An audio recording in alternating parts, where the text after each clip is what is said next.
All right, we're going live here in a few minutes with Joe Kenn, Coach House, um, from the Carolina Panthers. He's a Carolina Panthers strength coach. Coach House has been a strength conditioning coach for many, many decades now, and he's somebody who's on top of his game. He's one of the most sought after strength conditioning coaches in the world. But he doesn't have time to be sought after. He's got to work. He's got to put in work, and he's got to get the Carolina Panthers on the map. Um, Joe has become a close friend of mine, somebody I associate with quite a bit. I admire him, not as a professional in the fitness industry or in strength conditioning. I admire him as a man. He's 50 years old. He's still deadlifting 500 pounds. He still trains very hard. He treats himself like a professional. All the things that he teaches his athletes to do, he's in there doing that and then some. He's doing all the stretches, all the breathing techniques. He's doing anything and everything he can to be the best that he can be. Um, I don't know his personal life, but it appears that he's also an awesome family man. You can only see what you see from the outside, sometimes on stuff like that. But he's got some kids that are excelling in athletics and academics as well. I admire that side also. I think it's great when you see posts from people that aren't always just about themselves, when they're about the people that they love and they're about the people. It's some of the posts are about some of the people that they actually care about, that are in their lives as well. And so Joe Kenn is that kind of person where he's throwing up posts of his son getting new shot put records and all different kinds of things like that. Before we jump on a call, I wanted to also say that Joe Kenn has had a very special impact on a lot of men, and I think it's a great thing as a coach. Everybody needs a mentor, and Coach House, Joe Kenn, is known specifically for being that kind of mentor. He's known around the world for being that kind of person that shapes men's minds and turns them into men.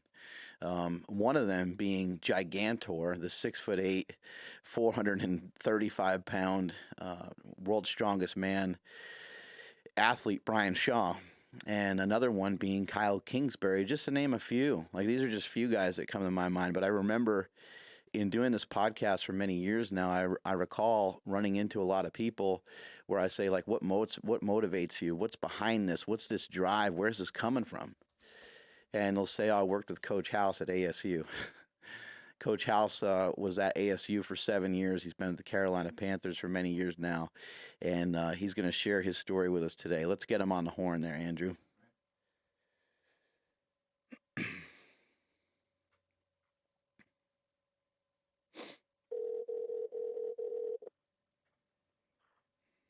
Hello. What's up, Joe Kenn, a.k.a. Coach House? What's going on, bud? What's up, Mark Bell, aka Smelly Meathead Millionaire? Hey, man, I'm super, super fired up to have you here on the show. And I was just sharing with people the impact that you've had on people, not just as a coach, but as a mentor.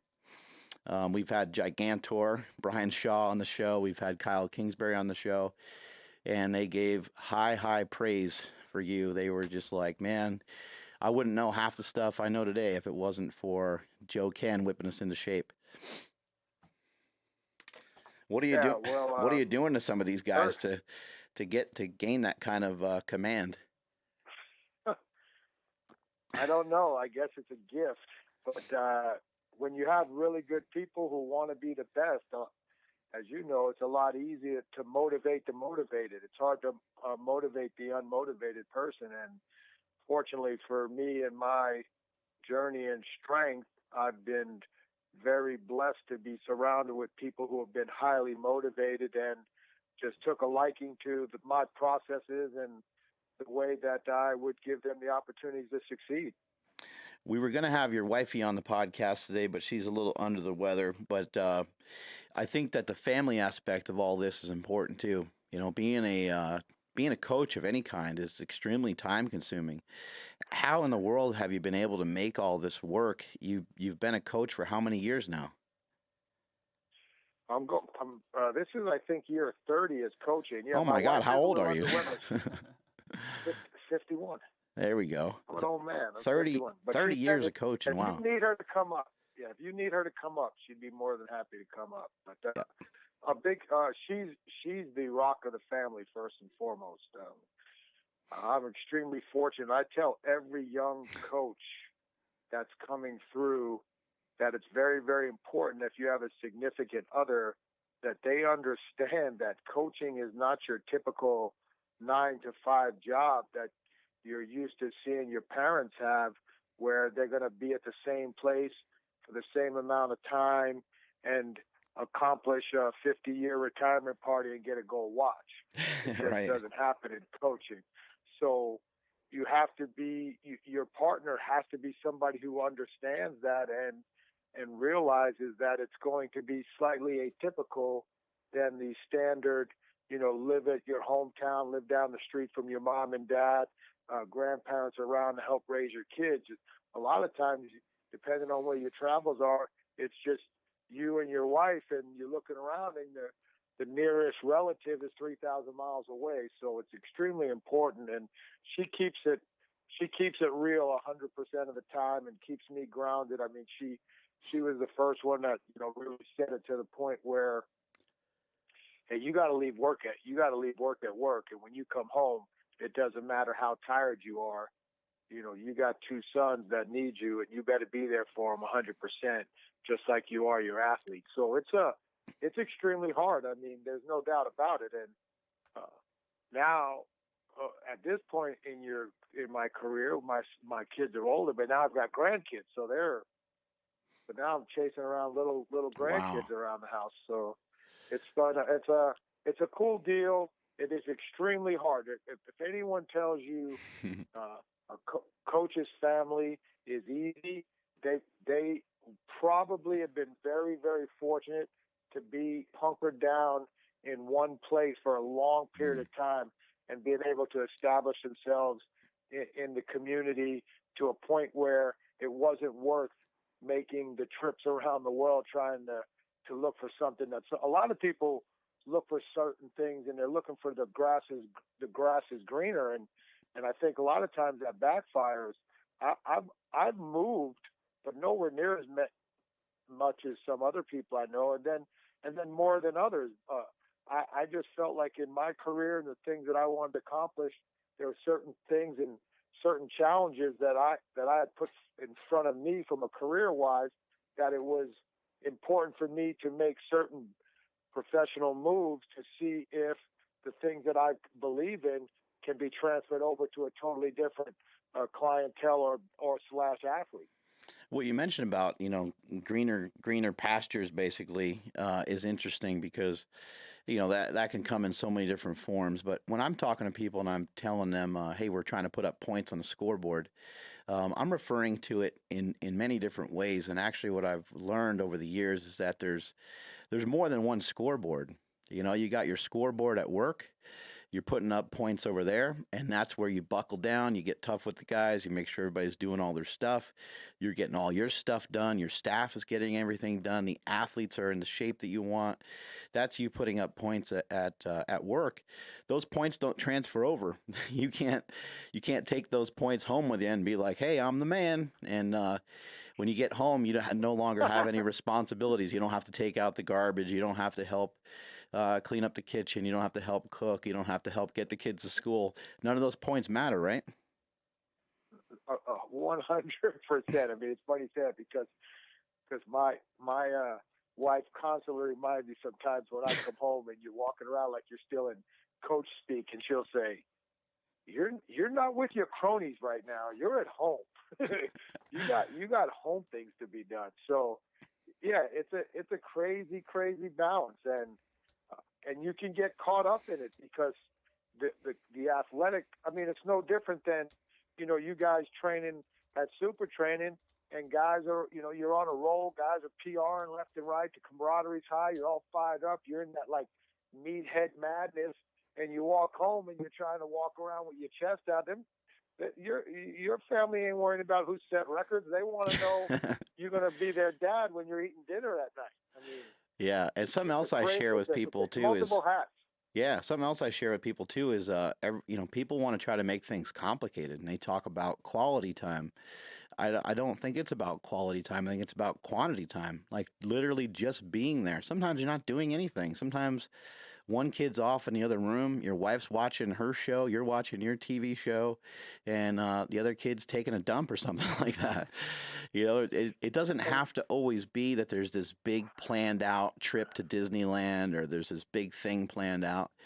Just be everybody's just there, and when it's time for 10-minute walk pops up, then maybe everybody goes for a yeah, walk, or it's time for dinner, everybody comes together for dinner. It doesn't have to be this big planned out thing that's so difficult. and I'm like the king of that. My wife sometimes I, I'm one of those. I just need to be home around you guys. I mean, Right. I can sit on the couch all week and just watch people run around me. Now and I've learned I have to do a better job of being more of a participant on things that if my wife wants to do something, it's tough, and she's I tell people all the time. I mean, she's the rock. I mean, she holds it all. as She men we're holds it all together for us. as men, we can be pretty selfish. And I think a lot of times we're like, well, we're the breadwinner. We did all the work. We did this, this, and this. And we're just not smart enough, I think, sometimes to recognize what the woman has been doing all day long. My wife is similar to yours, it sounds like, where she's a real taskmaster. She can handle 10, 20, 30 things in a day. I can handle like two, and then I'm done. Like, okay, podcast, lift. I'm and I'm out cold by 9 o'clock from that. Yeah, it's unique, and like for me, I always go back to when people, like somebody asked me, Martin Rooney asked me what my why was, and I said I owe a lot of people. There's a lot of people while I'm here, and see, Mark, you got such a good topic. My wife just came up, so I'm going to put it on speaker so you can hammer her Absolutely. just as much as you would hammer me. Hold on one second. Well, Mark, you there? I'm here. I'm glad that you were able to make it on the podcast, Angie. I didn't know there was going to be hammering going on. Hammering out some questions over here. That's what we're doing. We got them in the hot seat. I'm basically But what trying. I was saying is, uh, when I say I owe, the biggest person I owe obviously is Ann, because no one really knows our first story. She was the primary breadwinner for our first 8 years while I worked at Boise State, and if it wasn't for her allowing me to pursue my dream to accomplish goals and aspirations in coaching, we wouldn't be where we are today. So uh, I think people, like we were talking about, the family life and partnership and your spouse or your significant other, knowing how difficult it is and how the world changes in coaching, that it allows things like that to occur. Angie, what was some of that time like with Joe? Like, his start in the beginning with like Boise State, him having to put in so many hours and not making tip top dollar. So I think we lost him. I'm gonna get him right back on the horn. Oh, we lost him for a second. Sorry about that, House. We lost you, buddy.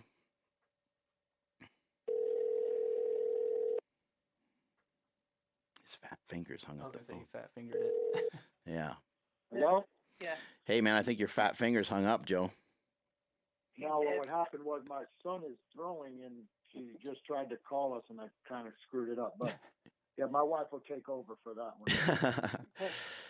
Yeah. What were the early years like? Is that the question? Yeah, basically, what were the early years like? When you were putting in your work, and he wasn't making a whole lot. Did you think that there was gonna be someone who was gonna come down and say, "Hey, Joe, we're gonna put you with the Arizona Cardinals, or we're gonna do something big for you"? Like, what were those years like?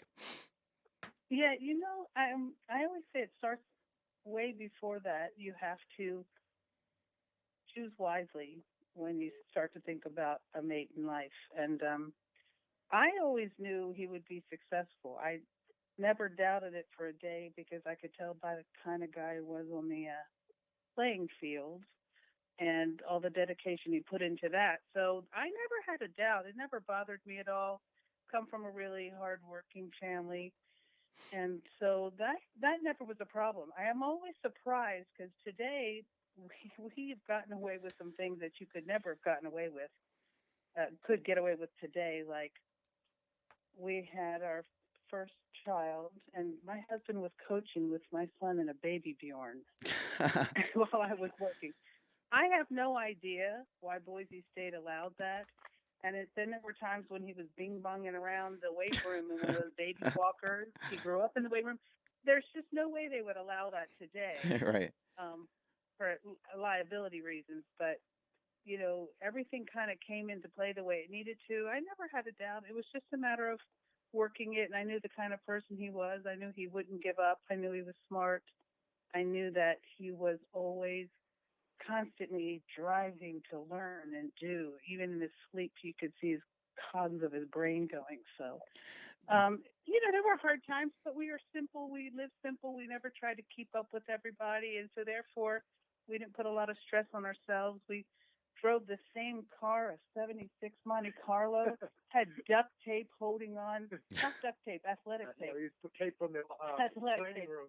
holding on the the side view mirror. We didn't care. We were just, you know what? We kept things simple. We believed in each other. We chose wisely. We focused on the right things. He continued to get just more and more knowledge because that was going to catapult him forward. And that's kept it strong and good for us. And my wife and I have lived a similar life where we've had, we had this just old beat up minivan, and I was having a rough day one day, and I was just frustrated with about 97 different things. And I punched the steering wheel of our crappy van, and the horn proceeded to not only go off but stay on as I drove down the freeway with two screaming, crying babies in the back when I was left alone with them. The wifey had to go do something that night, and I found out what a nightmare it was to try to watch two babies. Not a lot of fun. You Joe, had a much better appreciation. Oh, absolutely. Joe told me a great story when he was at my house about, going around the country and, starting out on the West Coast, and how he kind of made a promise to you about how he wanted to get back towards the East Coast. What was some of that journey like, moving around, maybe shifting kids in and out of school and stuff like that? I grew up really poor and with a single mom, so I was always moving, and that never bothered me. Being stagnant bothered me, and I always felt like my kids' schooling wasn't going to get in the way of their education, and also all those moves, as long as we handled it right, got them involved and got involved with the community, they would be able to handle those things and also be stronger, better for it. So, though I didn't love, it wasn't really the West Coast. It was one step in from the West Coast. So we went from Idaho to Utah to Arizona. I always knew I wanted to be back home where family was, and that was always a goal. But we always seemed to just keep moving south instead of east. So we always. We got south and we never got east, and that's why that was a big reason why when the Louisville opportunity came up, that was a decision that had a lot of positives from the professional standpoint, but it also got us as close as we'd ever been to North Carolina, where both our families were at that time. So that made that decision a lot easier. It was a little tougher on our oldest son because he was in the midst of just starting high school, which is extremely tough as a high school athlete moving. Yeah. He must have been pretty mad, huh? Yeah, it was an interesting time. But then we had to move him again because I wound up getting fired in 2 years. So it was a interesting little journey during that time period, the Louisville / private sector business deal. We always really try to keep them in check, and we'd say, yes, hard, and I know it's hard, but you have to have some perspective. One of your parents isn't headed to the Middle East to fight a war. Your mom and dad are going to be around for the most part. You don't have to worry if you're ever going to see them again. So have some perspective about what other people go through to make a living. and to attain success, not only for ourselves, but for you also. And there are times I'm sure it was harder than we realized, and they've learned to adapt. But I think perspective we focused on them keeping a good perspective. How have you guys made this work out relationship wise? How do you get some time? I mean, there's, with my own family having two kids. I am a very fantastic wife. I'm a very forgiving wife. Like I just let things. I am definitely the head of the house. Wouldn't you say that? Because I'm the one that's here. When you're the one that's here, you have to, even if you don't necessarily want to be. But for the most part, I know what kind of person he is. I like him as a person. But we're not best friends. But we're not best friends. No, Yeah, that's definitely not. I don't want to be his best friend. I don't want to talk about lifting all day long. He doesn't want to talk about dogs all day long. We have our own separate worlds. But when we do come together, we're just forgiving. Like there are some big deals periodically that will come up that you have to address, and you have to say your piece, or you have to make a stand. But the little daily things, you say a little thing here, there, and you go on, you move on. We just really don't carry a lot of that. We just made a decision. We didn't want to be those kind of people. Like people would say to me, "How can you trust your husband? He's traveling all over. He's a handsome guy." And I'd go, "Yeah, I mean, I feel like I know where he's at all the time. If he's going to do something, he's going to do something." I'm either lifting or sleeping, Smelly and He's not very good at being covert. I know just about everything he does. I'd find out eventually, and then, that's not. I don't think he's ever been willing to risk that. And then I've always told him, "So if you had somebody new, that'd be good for a while, but then you just get the same old me again. You just have another wife that you have to go through and break in and do all that. It's not even worth it." We just have we like each other. We knew who we were when we married each other. We haven't changed from that.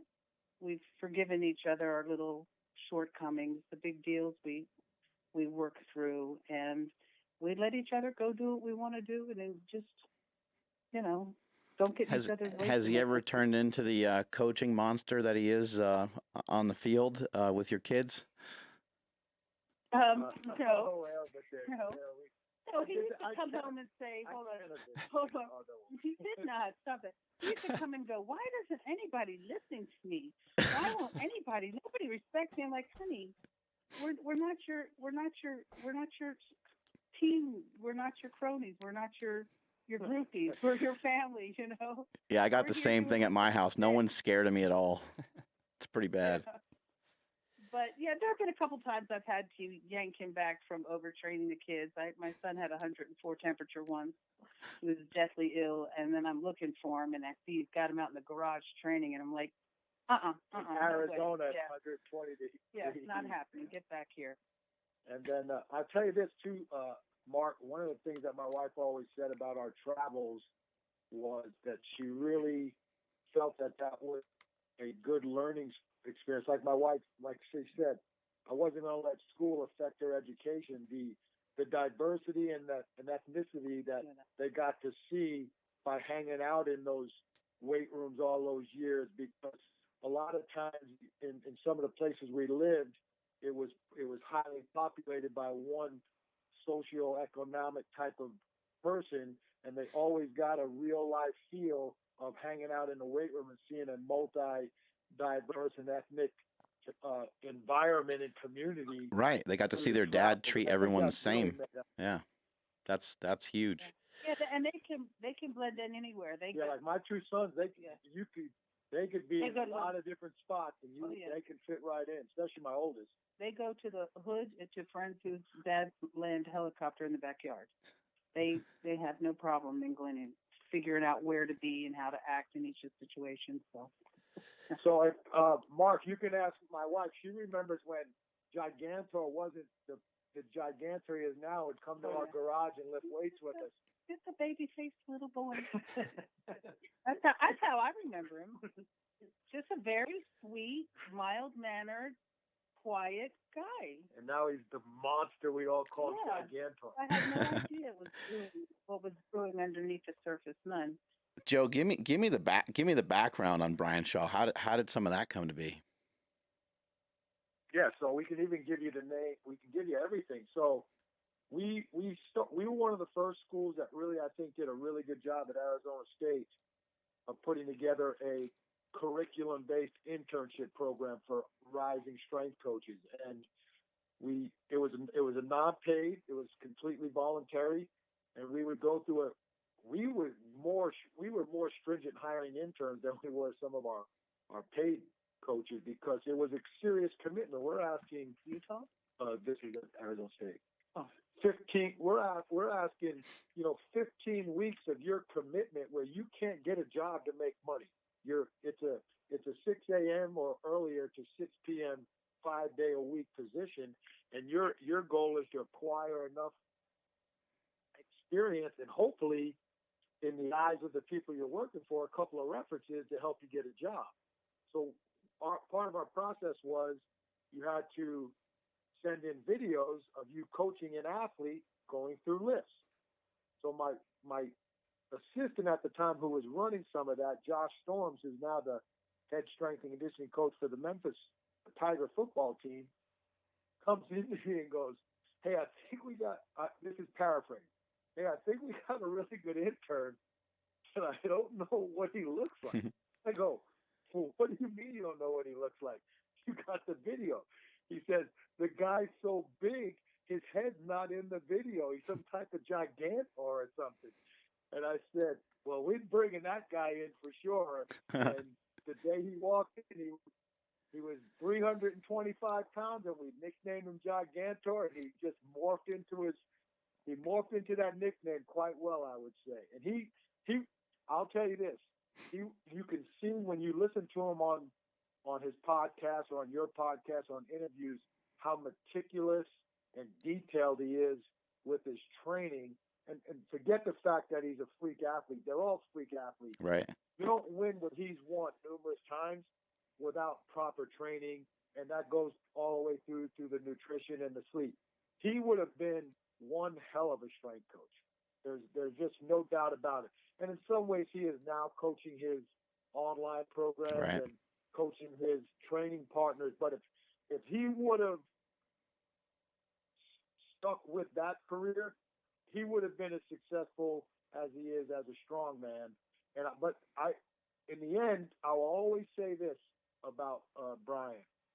When we really first met him, and Ben Hilger, who's the head strength coach at Virginia Tech, I'm name dropping now, Smelly. These are my he told us both. He was like, I'm going into strongman, and I am going to be the world's strongest man. Wow. And that was what, 2000, had to be around 2003 or 4, somewhere in that area, because Josh and Ben were still working with me. You hear a lot of guys talk. Did you hear a lot of guys talk? Did you kind of like, were you a little taken back by that? Like, oh, that was weird? Or did you think, hey, man, maybe he actually will be? You know what? I didn't, like anything else. I mean, here the guy is, he's interning to be a strength coach. He's talking about being world's strongest man. And you're like, but you could tell he was in it. And then when he left us to go back home for, I think it was a personal reason, the next thing you know, he's entering contests and winning everything he stepped into. And I'm like, holy crap, man, this dude is on a mission. And then the next thing you know is what? Very first world's strongest man. He was on the podium, I think. Brian Shaw wants to know how cleaning his van made him a better strength coach. Or cleaning your van, yeah. Here's why, and this is what I tell everybody. It's just no different than cleaning my shaker bottles as well as picking up my lunch. If you cannot do little things meticulously, how can I trust you coaching athletes? How can I trust you designing a program? And I've got to put a team of 30 or 40 athletes entrusted in you that I oversee, and I'm going to give you the ownership to be creative on your own if you can't do trivial tasks to perfection. I truly believe that. That's the way I mean, if a guy comes in and if you told little Smokey to go pick you up lunch and he's brought in the wrong order, do you really think he's listening hard to your Right. consumers when they're calling him to place orders? No, he's probably looking on Facebook. He told me to bust your balls, Smelly, so I'm busting his. He texted me and said, "Hey, bust Mark's balls. Let's bust Smoke." That's great. I'm gonna have to have a conversation with him because he messes up my orders all the time. Joe and Angie, walk us through, the process of you guys moving around the country. Like where did this? Let's just kind of back it way up to like, how'd you guys meet? Oh, That's an interesting. Uh-oh. Here we go, getting in trouble. Yeah. His friend was dating my friend, and he kept asking to meet me. And every time we were at a bar, and it was a place we always went. Every time I went to go over and say hi, he was gone. He wasn't there, and I kept thinking my friend's trying to push this guy on me. So after the third time, I said, enough, that's enough. He was hiding in the bathroom. Every time he would run to the bathroom and hide, because I guess I was just magnanimous and just fantastic. He couldn't, Right. So then he wants to meet me another night, and I'm talking to him, and at least 30 minutes. He hasn't said a word. He's just staring at people playing pool. So I leave, and I go speak to my friend's boyfriend, and apparently that got him going, thinking I was talking to another guy, and he just stared me down for about a half hour, inching his way closer and closer toward me, and then finally stood right in front of me, and my friend had to introduce himself. Because he was scared. And then my husband grabbed my hand and took me like a caveman. That was that's our love story right there. Never looked. Where'd you guys meet? You what state were you in?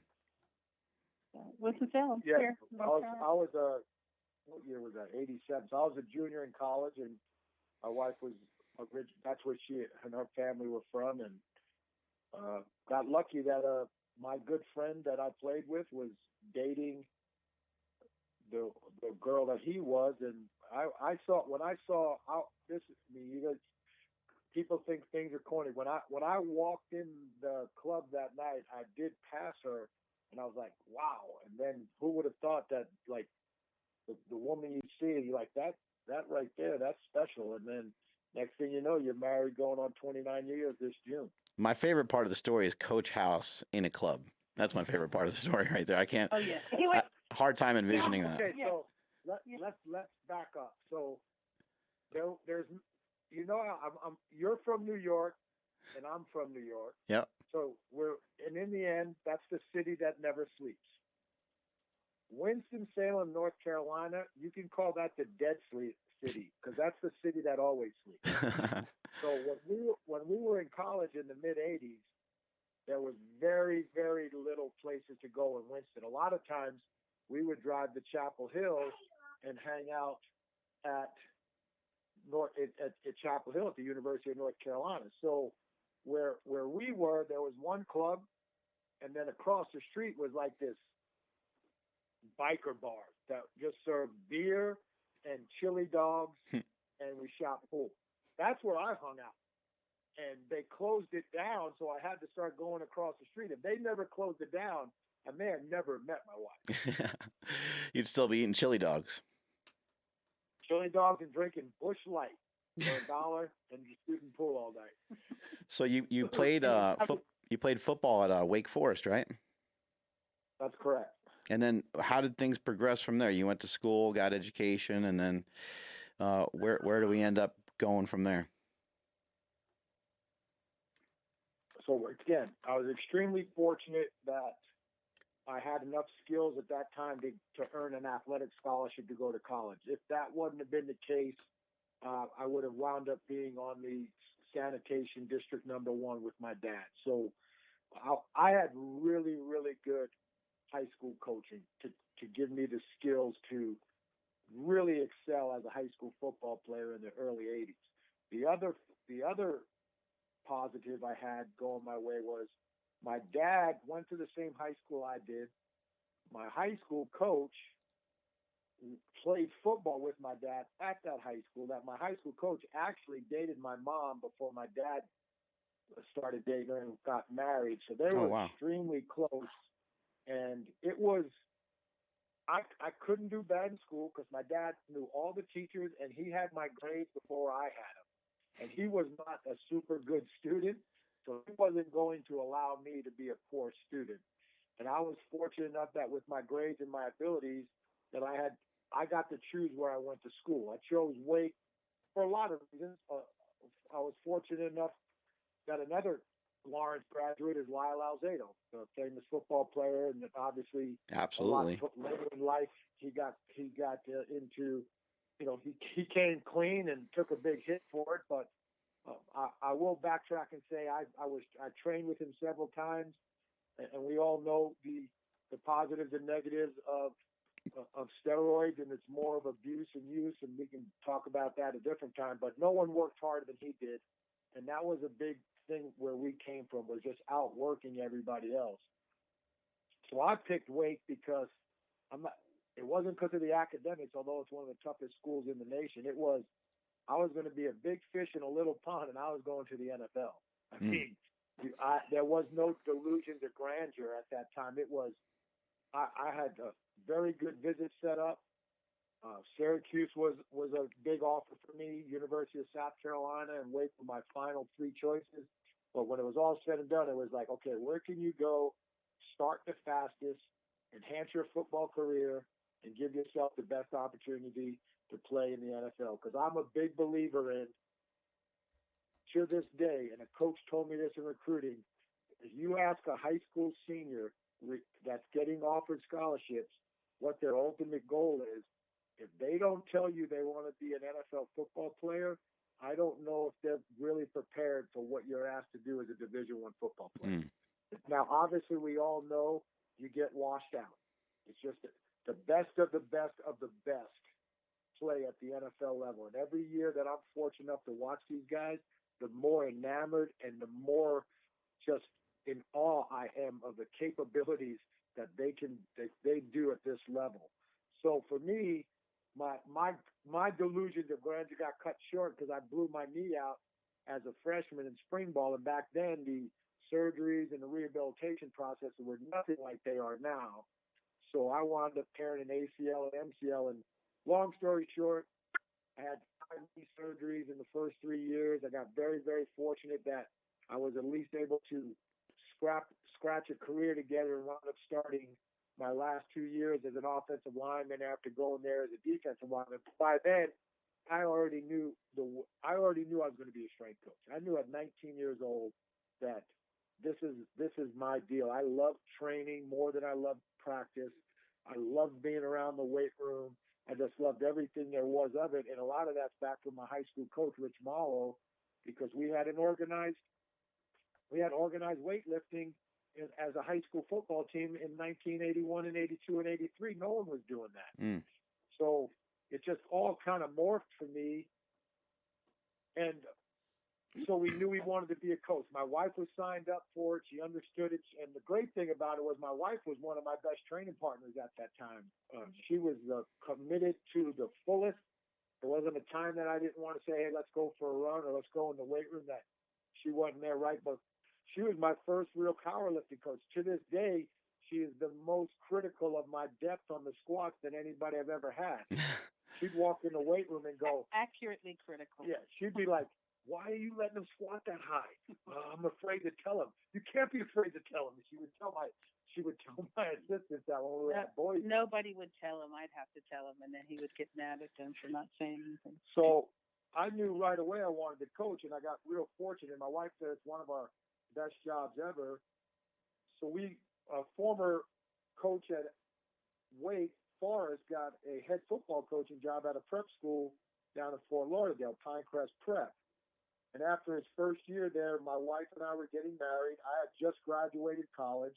I knew I wasn't going to the NFL. I was declared a medical reject. So I was like, well, I'm going into coaching. I'm not even going to try to attempt. Blah, blah, blah, blah. It wasn't worth it. I'm going right into coaching. He offered us a position as dorm supervisors, and I went down as the offensive line coach to defensive line coach to tight end coach, long snapper coach, weight coach, head wrestling coach. and then my wife and I were dorm supervisors. So I didn't have any teaching responsibilities. Just 7 through 12. Yeah, it was 7th through 12th graders lived in the dorm, and this was All around. affluent, Yeah, you're very like princes of countries, people in the witness protection programs. It was crazy. But it was nerve-wracking, too, because, as you know, Mark, you put yourself out there numerous times with the slingshot and things like that. So I go down to coach spring ball, and here I am driving to Florida in my 76 Monte Carlo from North Carolina, and all I'm thinking of, I put all my eggs in this basket of coaching. God, I hope I can coach. Like, Yeah. I hope I have something that just resonates with these kids. And I'll never forget our first day of drills. I walked out there, and maybe it's because I just finished playing and we were a small 2A school, so I'm like probably one of the biggest guys they'd ever seen. And it just worked. It clicked from the beginning. And I knew I was not going to be a grass coach. I call football coaches coaching on the grass. I knew that was not part of me. I'd seen what college coaches, and now at the pros, it's totally different. My world has a lot more continuity and a little bit more organization than a football coach does. So I knew I wasn't going to be on the grass, but it was a great start for me to learn how to coach, be around people, learn how my personality was going to be one of my saving graces with people. And then I got fortunate enough that I excelled in the programming of the weight room stuff. And I knew after 2 years, it was time for me to get back into the college realm. I was not prepared to go back to grad school right after I graduated. Yeah, but you're moving. He's leaving things out. Like, he never stopped thinking and learning. And that first year that we were dorm parents, I go over to our desk. We have this little apartment inside the dorm. And I go over to our desk, and there's like a 3-inch stack of paper, and he's written a book. I have no idea when he's written this book, because I'm around him all the time. I'm like, what's this? He's like, I wrote a book. And I don't even know what you titled it, but it was. Well, we brought it to us on the interview to Texas Christian that time. But so he's always going. He's always thinking about it. He's always preparing. I always say, even when he lifts for the day, if anybody knew what that one lift entailed, and I like to tease him about it She wants to put it on. Hey, Mark, this could be a T-shirt you give. She's got like 30 different things to prep. You'll love this. And I'm sure you do the same thing. Go ahead. It's like the day before the lift, right after he's finished the lift for the day, he starts to think about it. The night before, when he's laying in bed, he's developing his plan in his mind. When he wakes up at 4:30 in the morning, he goes to the restroom. He gets himself cleared out. He wakes up. He preps his fuel for the day, his vitamins for the day, his blender zoozing in the morning. Then he has to lift. Then he has to meditate on it for a bit, like actual meditation.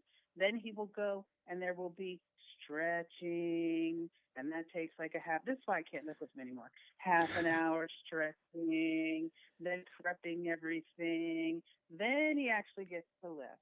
After the lift, there's more stretching. Then he's got to debate it in his own mind. And then he'll call some buddies and talk about it. Or I'll invite people in without telling her.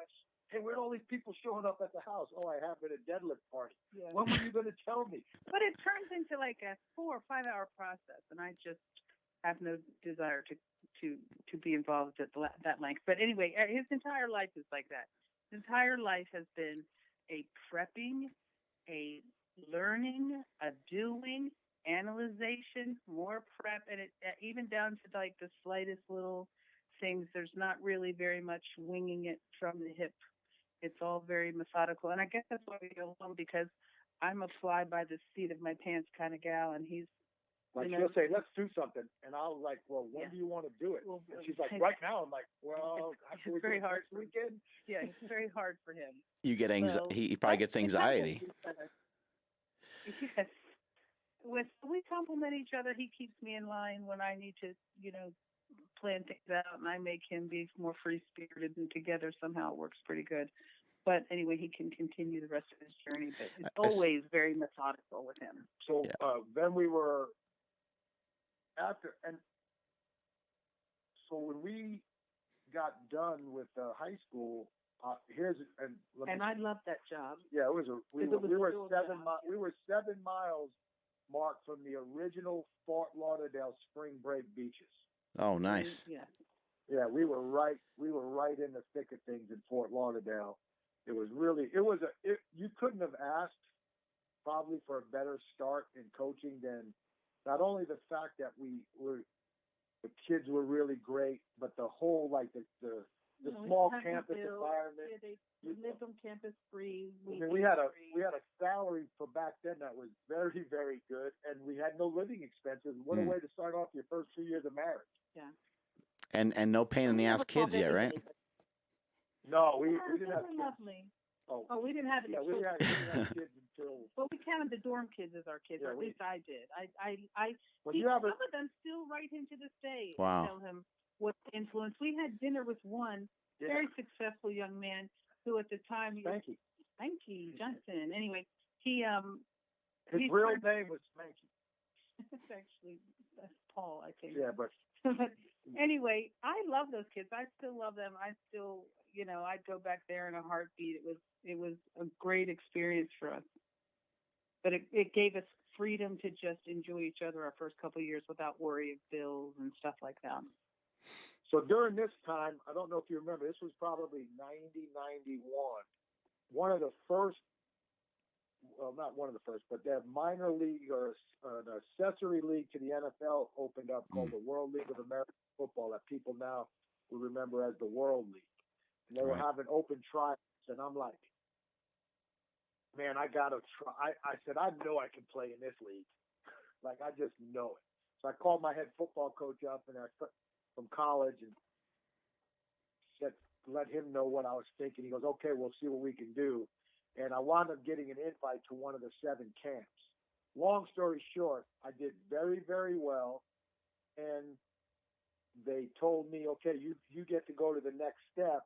We need you to take a physical. So there's like 50 or 60 linemen there, and I'm one of like 6 that are taking a physical. I'm like, all right, me and my wife are going to get a chance to go overseas. And I'm like, I'm walking over to the tent, and I'm like, I'm going to flunk this effing physical. And damn if I didn't flunk that physical. And I was like, okay, now I'm completely got all that out of me. And now it's 100% all in to being the best coach. And that's when I was like, if I can't get there as a player, my ultimate goal would be to be a coach in the NFL. And I'm going to utilize strength and conditioning and all the different avenues of strength and conditioning to put myself in that position.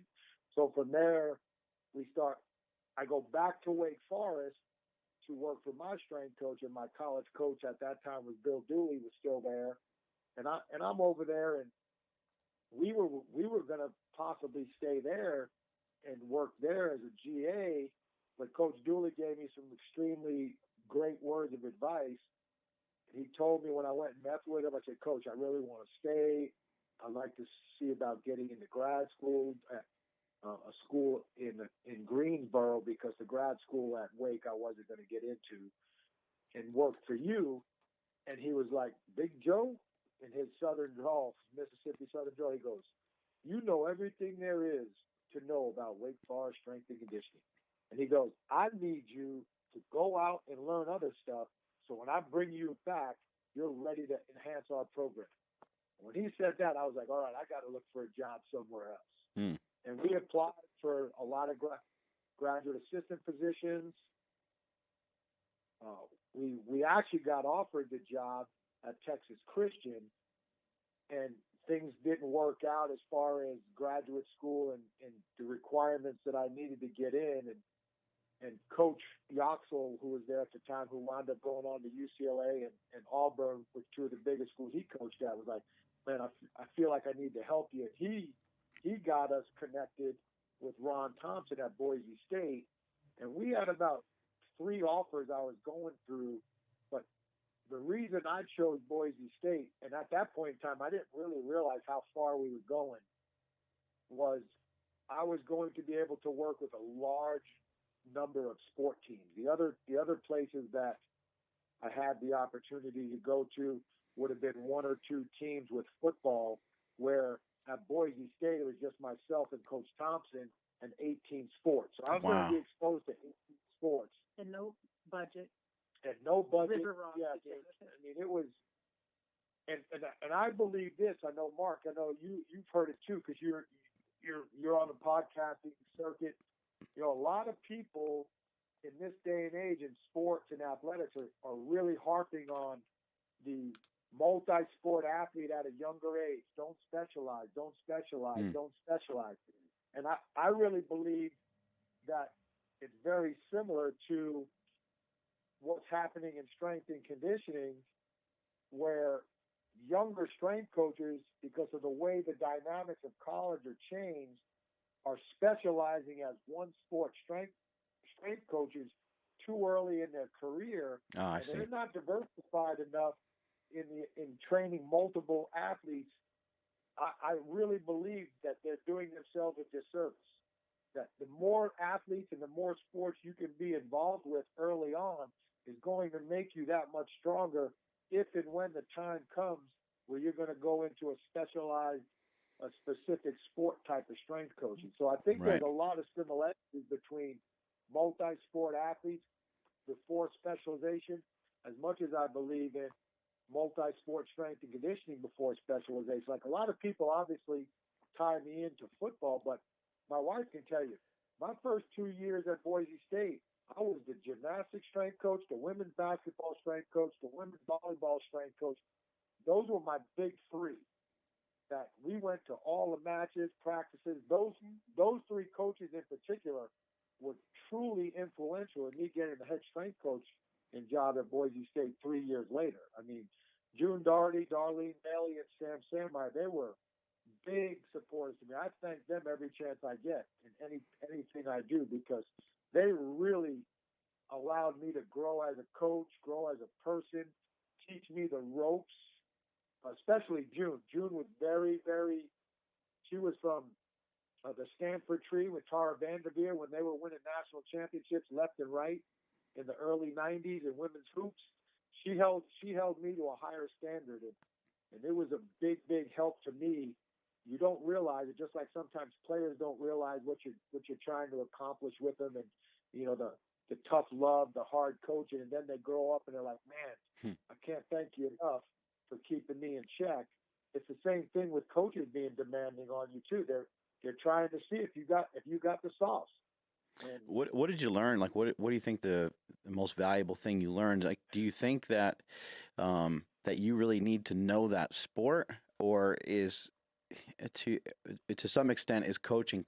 Do you really need to know the sport really well? You need to dive all in, or can you, if you can coach and you've already had experience coaching some of these different sports, can you just coach anything? well, yeah, I think it's in between. I think you need to know the sport. I think you need to know, because every sports athletes have different personalities. I mean, like I'll give you a great example. I coach throwers, and I'm a big admiration of throwers because of their strength and power. And if you go into a college weight room, there's no doubt that the male thrower should be the strongest athlete in the gym, more so than any football player, because they don't go through the violence and the contact and the body beating that a football player does. But on the other hand, their personalities are a lot different than you look at a football player. They got a really good one's got that glassy-eyed look, like they're a little off. Like a good fighter, like an MMA fighter, they got that same look. You're like, oh, this guy is not all there. But you look at a thrower and you're like, golly, man, why isn't that guy playing football? Right. And it's no different than, like a men's basketball player. Like, you look at LeBron James and everybody's, oh, he could play tight end. Well, you can look at Cam Newton and say, oh, he could play power forward. But that's not necessarily true. It's different. You learn different modalities, and I just think the more diverse you can be exposed to, it brings it all into fruition when you get into a specific group of people that have a lot more similarities than differences. So you're coaching at Boise State and you're coaching 18 different sports. How long did this go on for? I was at Boise State for 8 years.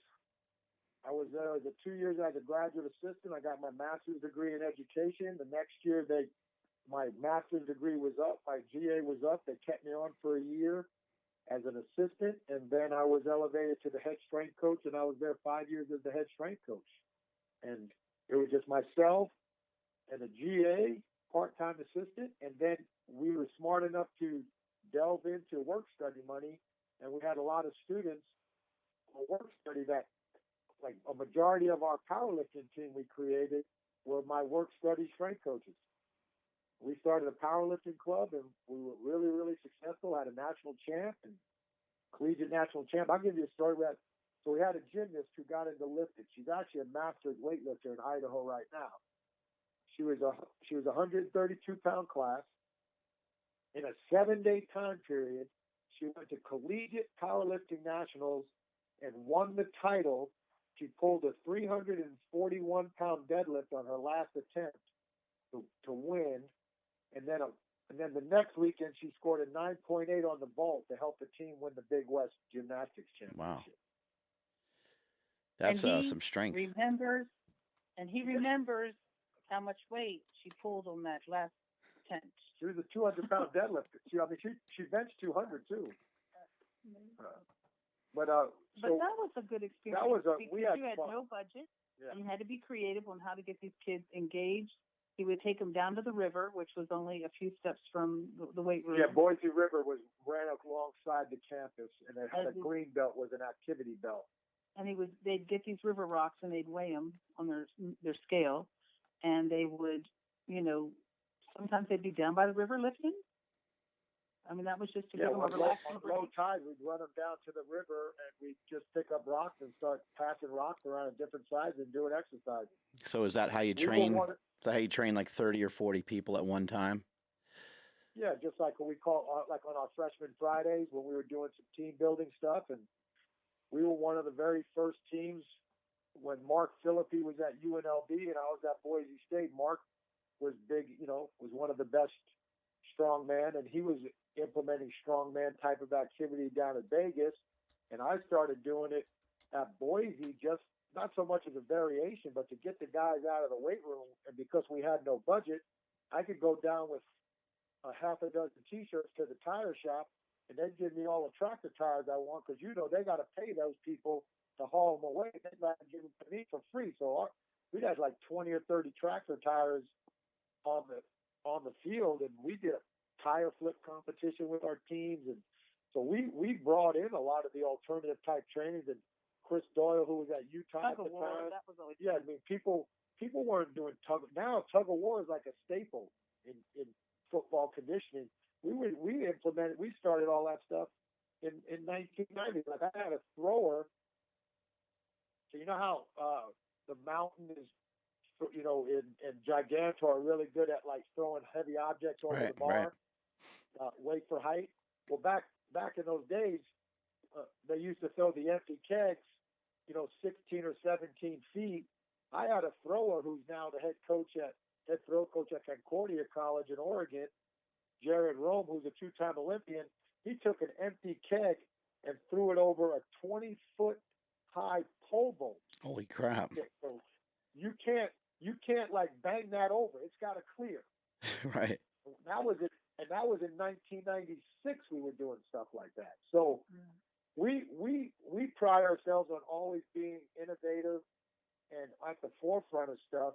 And Bob Alejo says it the best now with all these scientific type strength coaches who want to create crazy stuff and give you these big mumbo jumbo words. He'll tell them, tell me what that is, and I'll tell you what I used to call it. What do you think about some of that stuff? Like, there's a lot of apps, and there's a lot of cameras on racks and stuff, and tells you how much force output. Do you find a lot of value in this stuff for your athletes? I do like the velocity-based types of devices, but it goes down to this, Mark. If you don't have the staff numbers to actually effectively use that data, then you're just collecting numbers to tell people you have all these gadgets. But if you're not effectively putting them to use to improve the athlete's performance, then it's truly just a gimmick or a waste.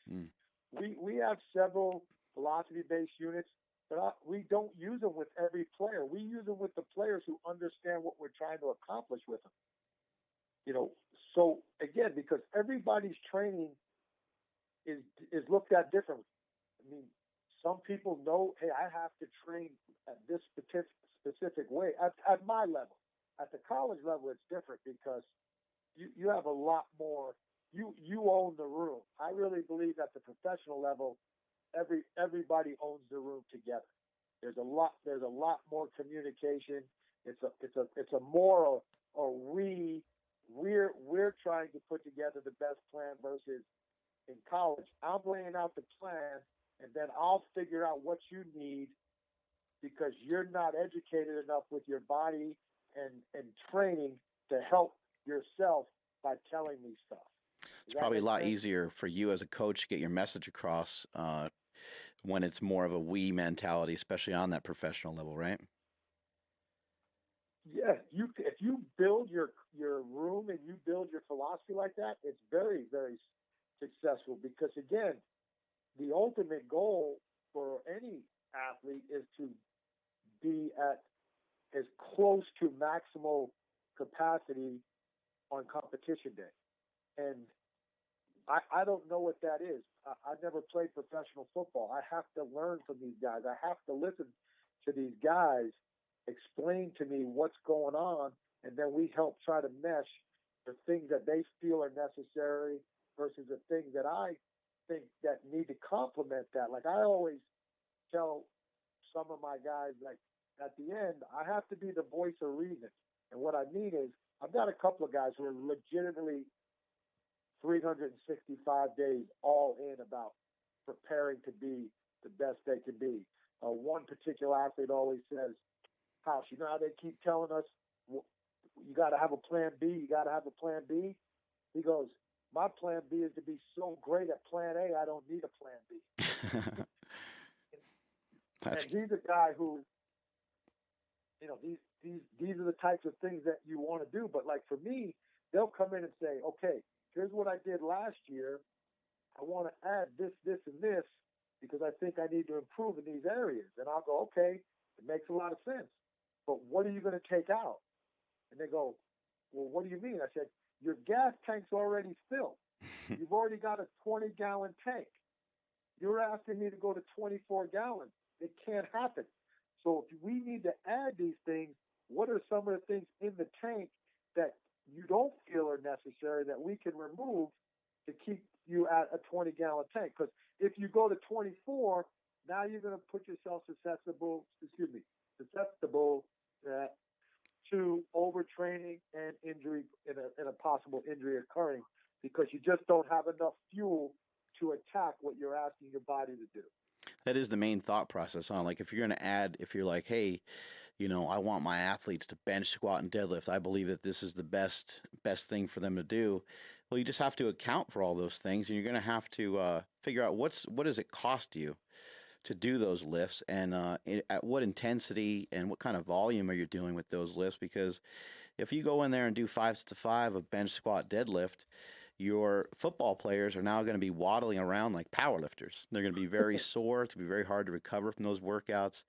And that intensity will kind of sit in their body, and it's going to be hard for them to open up their gait and run fast and do all these things that they're required to do.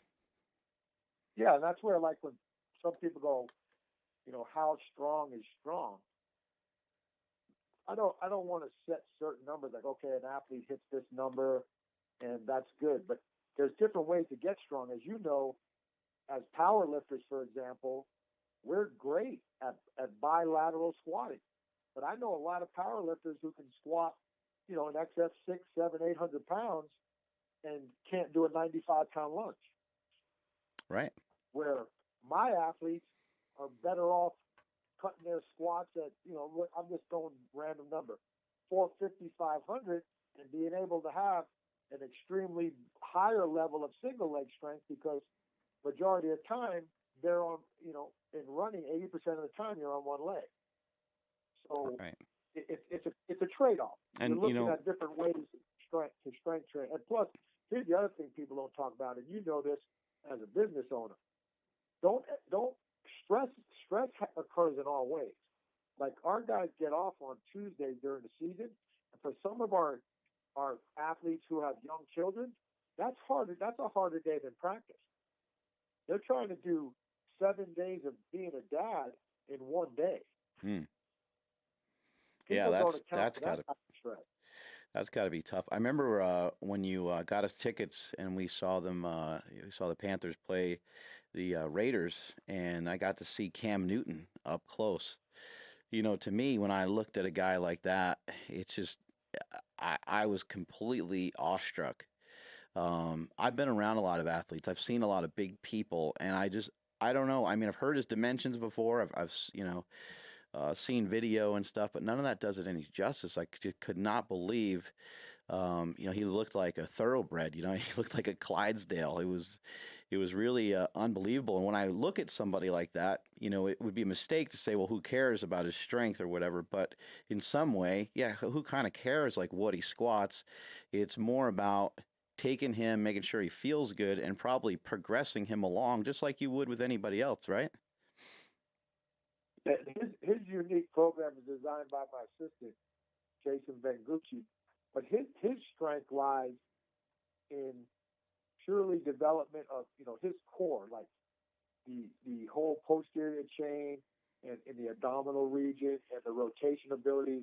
That's where he has to be healthy. That's where he has to be strong, because from what he's asked to do in a professional football game is unlike any other quarterback. His program is extremely unique because of his genetic capabilities. You could out-train him out of his position, which is going to out-train us out of our job. Right.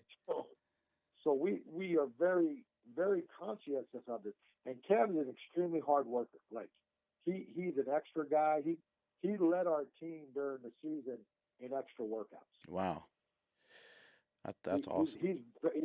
It's been a tremendous to watch these guys now. This will be year 8 with me, with watching Cam and guys like Luke Kuechly, year 7. Ryan Khalil's in year 12. I've been with these guys 7. Thomas Davis is in year 14. I've been with these guys 8 years.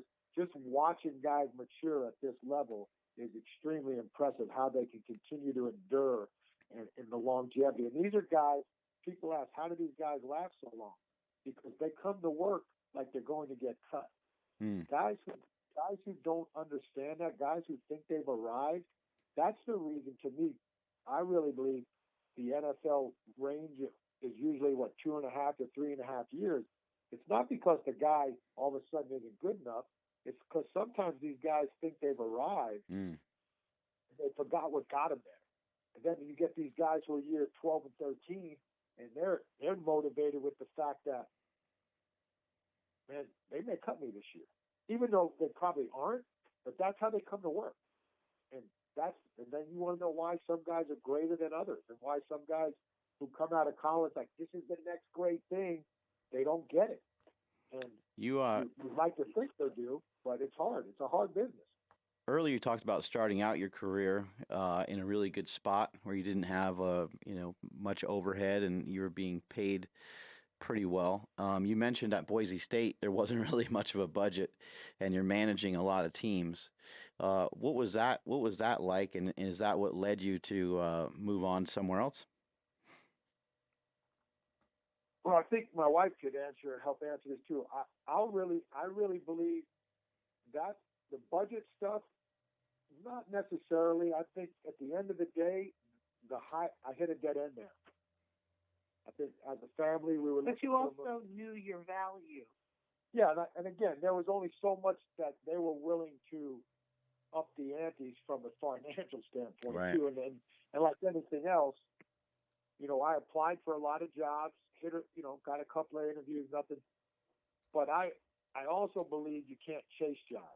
And when I was chasing jobs, I was sending out resumes left and right, and nothing was happening. And when I kind of hunkered down and I really started saying out loud, Boise State is going to be the best strength and conditioning program next to Nebraska, which when Boyd Epley was there, that was the creme de la creme. Everybody was trying to model themselves after Nebraska. I remember coaches saying, "Oh, you're crazy. You can't do it here." I said, "But that's what we're going to strive for."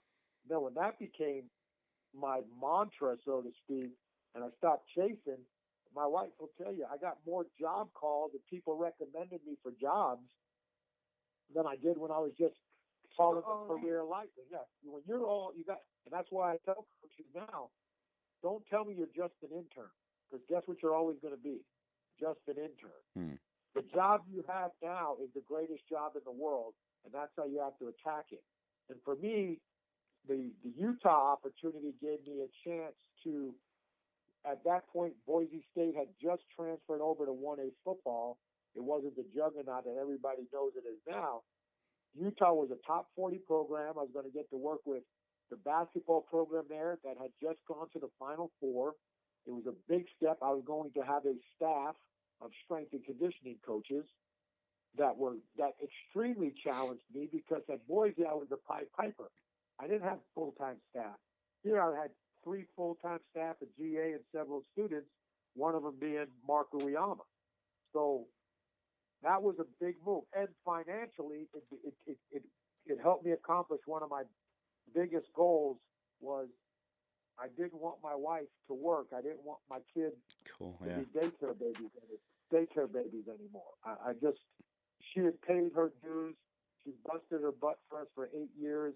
She went to work 2 weeks after my first son was born. That's just not right. And I told her, the next job we get, financially, we're going to be able to have you stay home, and you're never going to have to work. You can work if you want to, but the truth is, we've been extremely blessed in our journey, and we're not any more blessed than any other person in the world.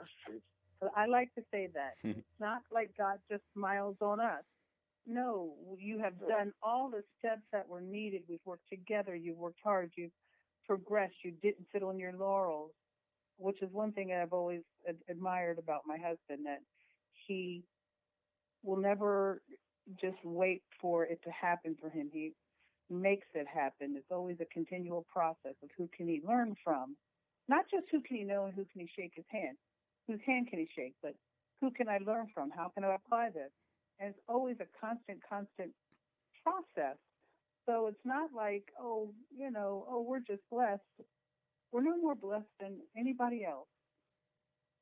You have just taken advantage of opportunities and created opportunities for yourself. I've seen that in you, and knew you were a good partner, so I'm along for the ride. But I think that's the key. A lot of people stop when they get resistance, and I think the lifting that we do and being in the gym, I think it teaches us that over a long period of time. You really get some great values from working out. You get the resistance, the stimulus that you need, and we know that we can't run away from that. Like, that's the exact spot that we need to be in. And sometimes you may stay there for multiple sets. You may do a set and it might hurt. It might not feel great. It might turn you purple. It might do all kinds of weird stuff to you. But you're like, once you do it, you're like, you know what? I need another set of that, or I need to add more weight, even though it was already difficult. And so I think lifting really ends up being a great tool for us. Do your kids lift? Are they into it too? So my oldest son, he is a natural in anything he's done athletically, and he could just do whatever was needed. He could have easily have left athletics and been a competitive weightlifter. I had 2 weightlifting coaches who saw him that said what he's able to do with me teaching him in one day takes some of my athletes 6 months to do. He was. And again, this is you learn a lot, and I don't want to use forgive, but my wife and my oldest. Here's a testimony to people when it comes to athletics and your kids, and especially if you're a coach. And it's something that I had to learn with my first son, and I hope to have done a better job my second. Your children in athletics are going to have hundreds of coaches. They're going to only have one mom and dad. So that line is very hard not to cross. And with my oldest, I crossed that line to a point where he when your son tells you, I needed a dad once in a while, I didn't need a coach 100% of the time, you have to reflect on that and ask yourself, what the hell are you doing? You know, I don't Right. see that. I don't see that. I mean, you use the tools you had, but it's not like you yanked them out of bed. Or No, I know, but I mean, it was. You know, you use the. My husband is. It doesn't matter if my son, like now, he's in welding. Whatever it takes, if my husband will learn about welding to help him get as far ahead as he possibly can. Like, did you know that there's this special school here or this opportunity there? Hey, I looked up welding jobs. It's not that you just wanted your children to lift. I went whatever they all love. too hard. Yeah, whatever they love. And I would pull you back periodically. Now, see, I was the opposite. I am the one who believes that I shouldn't go to every game you've ever had from the time you were 5 years old. Yeah. You need to know how to conduct yourself, how to push yourself without mom and dad I agree. breathing down nonstop.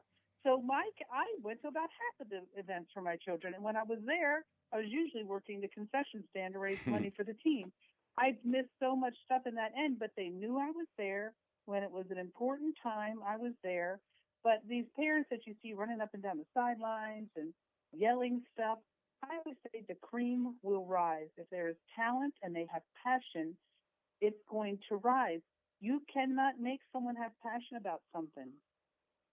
If they love it, now you can give them the tools, you can give them every opportunity, and if they love it, it's going to take off. You cannot beat that into someone, and they have to have some independence.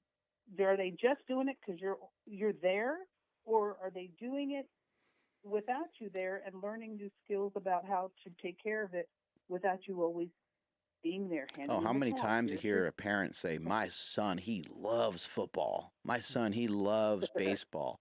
And it's like, your son is 4. You know, like, let's relax for a second. We don't know what the guy likes yet, you know? Yeah. And that's the same son that when he's 12 is telling his dad, I'm never playing any of these sports ever again. Yeah. Yeah. Free play. My husband will get a lot of emails from people. I remember this one in particular, maybe a year or two ago. The woman's like, my son, this and that. And you'd have thought he was like a high school senior. He turned out to be like 8 years old or something. She wanted this massive 50. And my husband said, yeah, just some free play. Have them go outside, climb a tree, learn to jump off a fence and take a landing without twisting your ankle. Absorb some impact.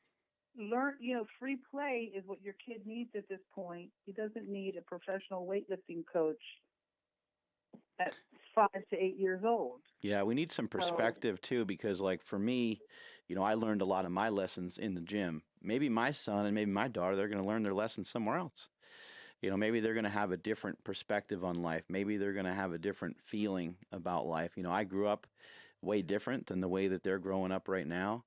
All I can do is love them, show them that I'm there, try to make the best decisions for them as much as I can. And you can't really do much else. Neither one of my children are into sports. And I'm kind of sitting there scratching my head. I'm like, how do I teach them about just hard work and pushing through? Because you get that activity a lot of times through something physical, and you can do a job and you can work hard and you can be on time and you can do these things. But for me, it's been such a great experience with it being physical. I almost don't understand anything different. But now I'm seeing my son who's 14. He's with our next door neighbor, which is my pops, my dad. And he's over there raking leaves and earning money. And I'm just sitting there going, would you look at that? Like he's figuring it out on his own. He's figuring out, he's finding it himself. He doesn't need, all I can do is be there for him, tell him I love him and help him with whatever I can help him with. But I can't really make him do anything that he doesn't want to do. No, but you can stress there's a difference between sports and doing things for your health. Right. Everybody should maintain That's a good healthy point. body. Those are very important. That's going to, your quality of life as you get older. And if you've ever seen anyone that you love deteriorate before your eyes, and then you see other people who are well past that age, and it has come down to taking care of their health and being physical. which is different than sports. So some people just don't have that competitive want to beat somebody, but yet you have to help draw out a passion about their health aspect. And it might just be hiking with your dog. Some people love, like I like to run. I like to run deep woods with my dogs. My favorite thing to do. If my family comes, wow, that's a bonus. My husband loves to lift. Peter likes to throw. Everybody has their own little thing, and you just got to find what they can be passionate about. But playing the cello can be very physical. Right. Oh, it's highly demanding in many different ways. Yeah. So from yes, but love them through it. Right, from Utah, what happened from there? 2 years in Utah, had success. This is where the big, to me, the explosiveness of being able to have a platform to really excel from a national level. So my last year at Boise State, Dirk Cutter gets the head football coaching job. We hit it off tremendously right from the beginning. He, again, came in from a bigger school, challenged me. At this point in time, I'd worked with 5 different head football coaches in 5 consecutive years. There's a tremendous amount of turnover. But as Dirk Cutter's success at Boise was starting, my career was ending. It was time for me to move. In 2001, Boise State, those last 2 years, had tremendous success. Dirk Cutter gets hired at Arizona State and asked me to come on to be his strength coach for the football team. So this was the first time I would take a job and specifically work with the football program. And that was a monster move at that point in time in 2001. It really helped catapult everything professionally. Personally, it was, highest paid job I'd ever had. We're living in Phoenix, Arizona. We got a pool in the backyard. Kids are still fairly young, so it wasn't a big move for school. And we wound up having a 7-year run, which we've been fortunate. We've had some nice runs. We've had a couple of short ones, but we've had some really nice runs in our coaching travels. And that's where, like, my style of training became more nationally known. And again, you're exposed to more. The larger your school you get to, the more utilization of funding you had more available at your hands. We built a 16,000 square foot weight room that was put in Sports Illustrated as the best weight room in the country at the time. Damn. We like to say that we kind of started this arms race of gigantic weight rooms in the college and university setting. We hired great staff. I mean, some tremendous strength coaches. And was that at ASU? Yes. Who are some of the guys that are still, like, how many people are professional in the professional ranks or even coaching on the college level that you mentored? Well, there's quite a few. I mean, but the group out of the top guys, the guys that come off. So we have. Obviously, a lot of guys know through me and you and Jesse Burdick and all that crew. Mark Uyama, who's with the Minnesota Vikings. Right. Ben Hilgert, who's with Virginia Tech. Josh Storms, who's with Memphis. Leanne Blinn, who's actually one of the head coaches for Olympic sports at Arizona State now. If you're powerlifting fame, she's a multi-time IPF world champion. Oh, wow. Well over 400 pounds. She competed in World's Strongest Women. She's a USA Powerlifting Hall of Famer. I think her best bench at the 80 kilogram class is like 424 pounds in competition. Wow, that's huge. So she's back there. Some of our Utah guys, Jason Belkamp's been in the NFL. We've got a former assistant of ours at UCLA. Yeah, we've got a tremendous amount of people at the smaller, I don't like to say smaller, but like Division I and Division II universities, high schools, private settings. We've got them all over. We've got World's Strongest Man.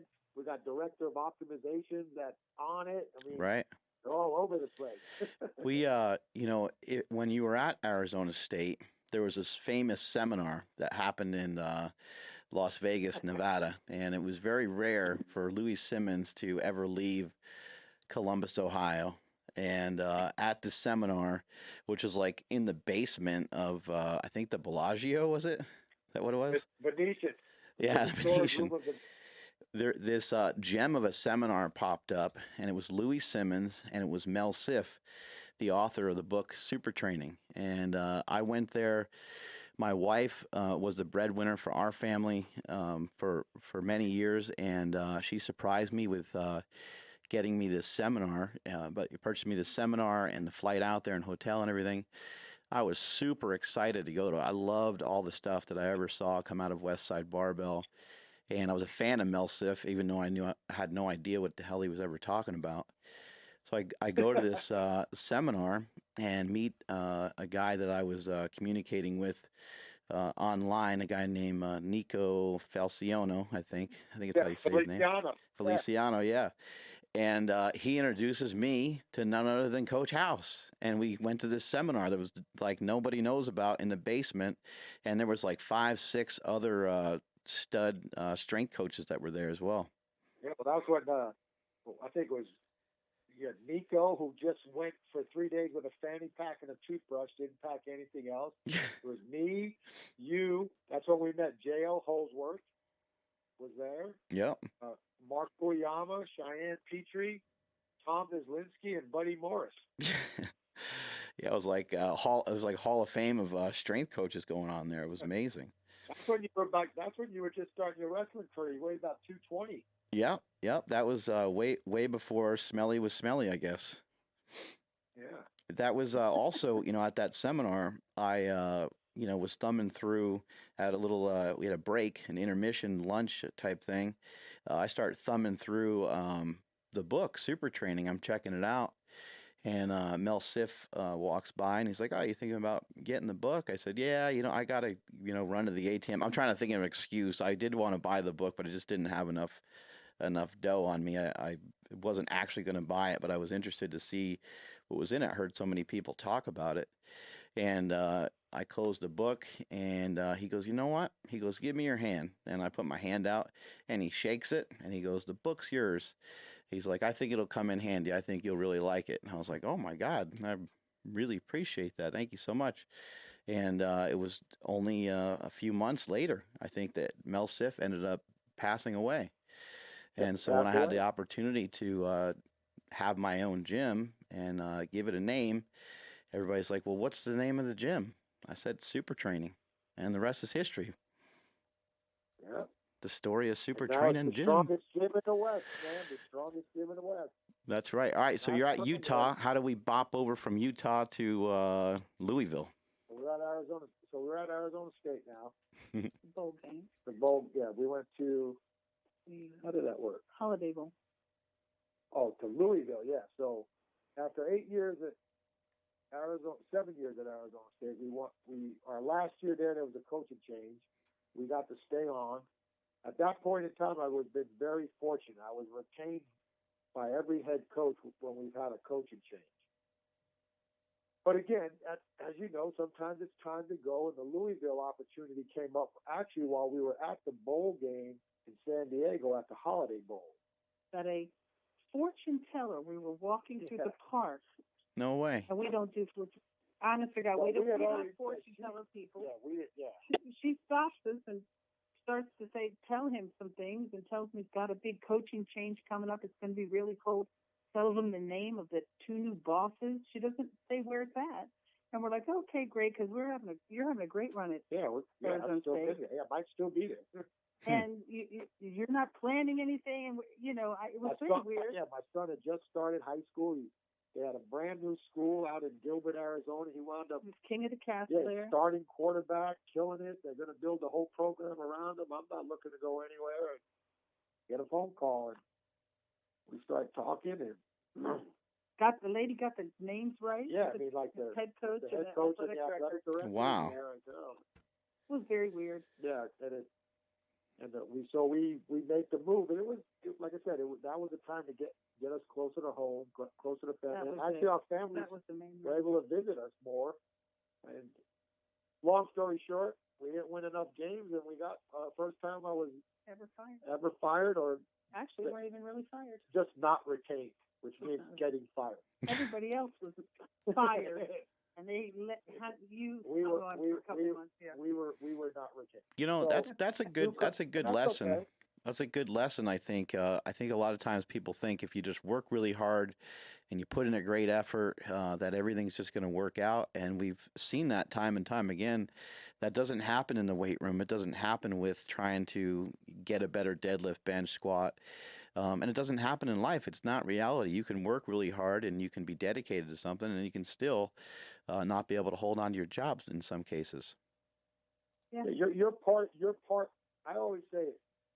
You might not be the biggest part, but you're either part of the problem or part of the solution. And obviously, as well as our guys train, and I will say this, in my 19 years as a college strength and conditioning coach, the two of our better years as a staff of training athletes occurred at the University of Louisville.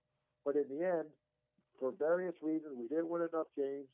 We were all let go. When I look back at stuff and self-critique myself, there were certain things that I could have probably have done as an advisory role to the head coach and to other coaches, and giving them more feedback into ways that we could have been more successful. So I look at, okay, where did I mess this thing up? That we and might have not, whether it would have mattered or not, I took it upon myself to look at what could I have done better in my role in that leadership type of position that may have given us a longer run. In the end, as we know, it has nothing to do with the job you do. It has to do with relationships. And I did not have a relationship with the coach coming in, so obviously he's going to bring in a guy that he trusts to be in that position. I have no ill will. Like everybody goes, oh, well, you pissed so-and-so got the job. I go, he didn't hire himself. And it's like anything else. It's an opportunity. Generally, the opportunities arise when other people move on from that job. And a lot of times it's getting fired. And it sucks that you're replacing. So you might replace somebody you know. It's a very small world. It's a tough deal. I mean, there's only so many jobs out there.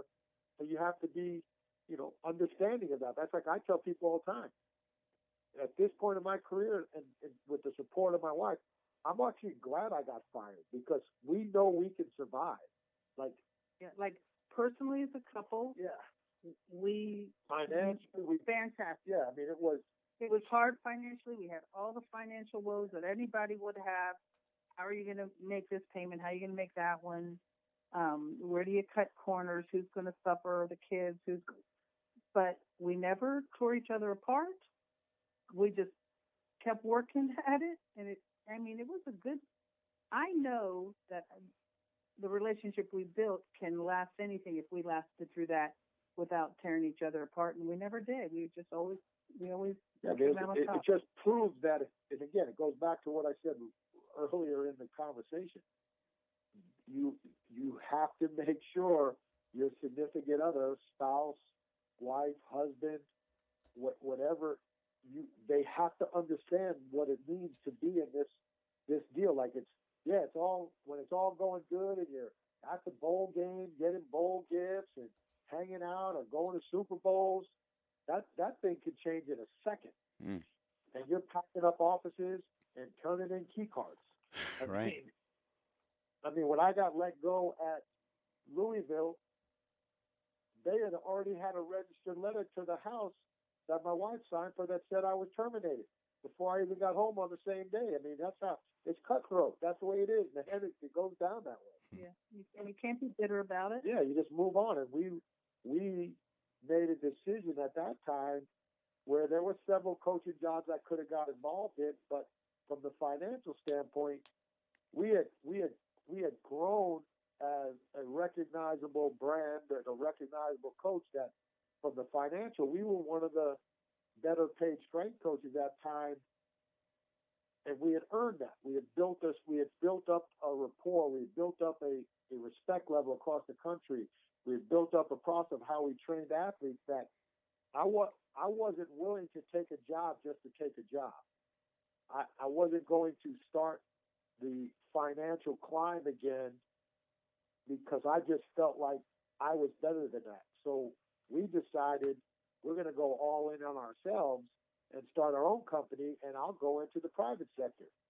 And we did that for almost a full year, and then the ultimate happened while we were in the private sector. The job that I'd always really aspired to have an opportunity to interview for opened up, and fortunately for us, we wound up getting it, and we are now in the NFL going on year 8. Wow. What was that interview process like? You know, going from college into the pros. Like, how do you get a job with the Carolina Panthers? Yeah, it's interesting. Yeah, they were smart at interviewing you. Yeah, I think. they were a very unique interview process.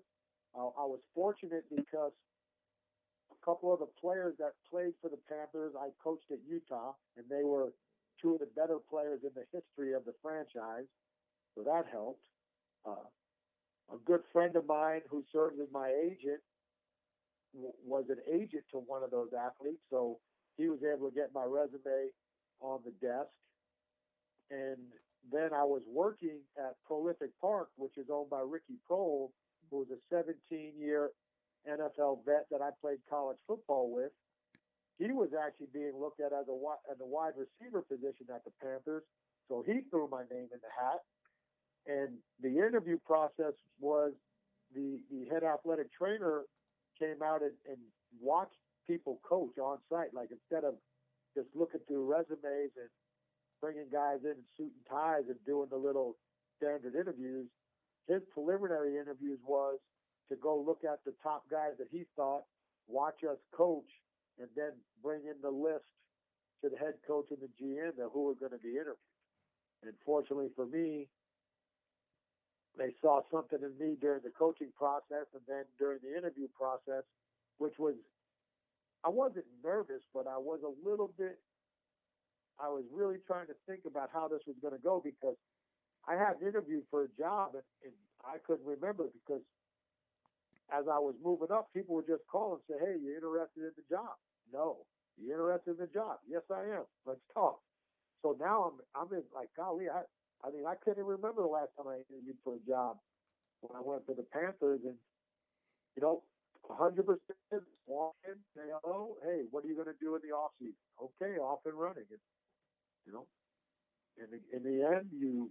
But it started with someone smart enough to check out coaching technique and personality. Yeah, I think that, for sure. And I thought, it was the most unique way I've seen a interview process for a strength coach in the entire history of me being a strength and conditioning coach. Yeah, you mentioned to me that was like you mentioned to me it was like a 4-hour process or something like that, right? Yeah, the interview, I was in when the athletic trainer came to Prolific Park, that he watched an entire movement and lift session. So that was about 3 hours. Those were, one was my oldest son who was training to go to college, and the 2 other athletes were Canadian Football League hopefuls. So you could say pro prospects and an incoming college freshman. That was a good 2.5, 3 hours, and then we spoke for time after that. And then when I got to the stadium for the on-site interview with the head coach and the GM, that was about a 3.5-hour process, which generally, if things are going well, it's going to go a little bit longer. Yeah. And I felt like I did the best I could at that time, and obviously, I guess everybody else did. And it was like anything else. They go, "Okay, well, we're going to make our decision. We'll give you a call the next day," which I know enough to know that if I'm not getting a call that night, they've offered the job to somebody else. The call the next day is to tell all the other finalists we've made a decision and we're going a different direction. So we lived in Winston, which is about an hour and a half from Charlotte. I get back at this time. We're living with my sister-in-law because we had just moved back, and we had 3 house payments, or we had a lot of bills. Yeah. So we're living with her in her basement that was unfinished, so you could literally look through the frame of one room into our son's bedroom. Tell him good night. Good night, Peter. And within an hour and a half of my wife and I going over the interview, we get the call and we get offered that job. So I like to tell people on Wednesday I was coaching 10-year-olds, and on Thursday I was getting the opportunity to coach all pros. Wow. That's a huge transition. What's the biggest transition going from coaching college athletes and high school athletes to coaching pro athletes? Well, I'll be honest with you. That year that I was in the private sector, I thought definitely made me a better coach for the professional. Coaching the 10-year-olds really teaches you a process of learning that's totally different than the typical yell and scream at a college guy. You got to do that because that's the way I said it's going to be done, and I don't even know anything about your weaknesses yet, and I don't really care. You're going to squat like this, you know. I mean, you mature. It's a maturity process, and you learn like the hypeness of college, and it's a lot different now. I'm not even going to get into it, but you just learn to be a better communicator. And you can't, you know, a 10-year-old, to get that 10-year-old to look you in the eye and you grab their attention tells you're giving off a vibe. You're communicating at a point where they understand you, and they're not looking around like most 10-year-olds when there's 30 other shooting baskets and trying to play soccer. They're really looking at you, learning how to do an isometric lunge. Yeah, that's a huge impact on a kid, and a lot of times, if you can get their attention, it's just of something that's tremendously valuable. And a similarity between a pro and a kid is that the pros know that there's not any real secrets, but if there is a secret, it's in the details of all the basics. And that's where you're going to really catch their attention, is showing them the importance of why we're doing this particular movement, why we're doing this single leg movement, why we're doing a particular squat. Then you're going to get their attention that much easier. And one thing I think too, what it taught me was, even the most elite athletes, they want to be coached, they want to be corrected. I remember early on, I got in right before the lockout, so I didn't have a real first off season, but I got 2 weeks before they got locked out, and just teaching just teaching a lot of guys. Like, one of the first things I want to do is see guys squat, and just teaching them with 135 pounds and watching, you could almost see their eyes like eureka moments. Like, well, I've never felt I've never felt it. I've never felt it like that in squat, because, Right. as you know, he's a pro. He's good. You don't have to coach those guys. Just go squat. Well, I wanted them to see that, hey, I know what I'm talking about. Because that was my way. I had to earn their respect. I wasn't an ex-pro athlete. I have to find ways to earn their respect. One of them is trying to show them what I know and simplifying that so they can get the return, as well as also knowing when I don't know something, to be truthful with them and tell them, I don't know that, but I know somebody who does. Let's find out. Because you don't want to try to snowball a pro athlete. Right. Because they know enough, and they know enough people too, that they'll check you. And if you try to fill them with some BS, and they check you and they know you were BSing them, they're not going to trust you. What's the main thing that you had to learn to be able to survive for this long? You've been coaching for 30 years, and you've had basically a paid gig the whole time. What's been the biggest lesson you had to learn in order to keep making progress, and in order to keep these jobs? As a strength coach, you have to be a chameleon. You have to be the most adaptable person in the building. You have to change colors, because or as a baseball analogy would be, you got to be able to hit the curveball. Everybody wants to be a fastball hitter, but life's always throwing you curves. And in coaching and in the strength and conditioning realm, you're always getting curves, and you're getting last minute curves. It's like that curve that just breaks down low right when you get ready to swing. You're like, how'd you miss? And though that is key. You have to be able to be adaptable. You cannot be extremely rigid. I think a lot of coaches who are very, very rigid in their programming are giving they're giving their athletes a disservice, because there's a lot of ways to skin the cat, and the more talented an athlete and the higher level you are, the more diverse your toolbox has to be, which my tier system was built that way to get a lot of variability. But then, as you know, studying the West Side, the conjugate method also promotes variability. So people are like, oh man, you do a great job of, really being open to people's different ideas. Well, yeah, you may think I'm doing a great job, but that's part of my philosophy. It always has been to have a very diverse toolbox and be able to streamline it in to fit the needs of certain athletes. Like, I always give a very basic general analogy of like squat. We did Big Squat Wednesdays since I've been started in 1992. People have changed it. The guys that work with me squat different days, but generally, like in a college setting, Big Squat Wednesday for the whole team is probably going to be either a front squat or a back squat, unless you're injured or possibly a quarterback. Where Big Squat Wednesday in our program, you might see 4 or 5 different variations of squats. You might see guys on a pit shark bell squat. You might see guys on a Wenning bell squat. You might see guys doing safety bar traditional squat. You might see them doing safety bar front squat. You might see guys doing barbell squat. You may see guys doing a 2 kettlebell anterior loaded squat. You may see a guy do a barbell split squat. But at the end of the day, Big Squat Wednesday is still Big Squat Wednesday. It's just a different Big Squat Wednesday.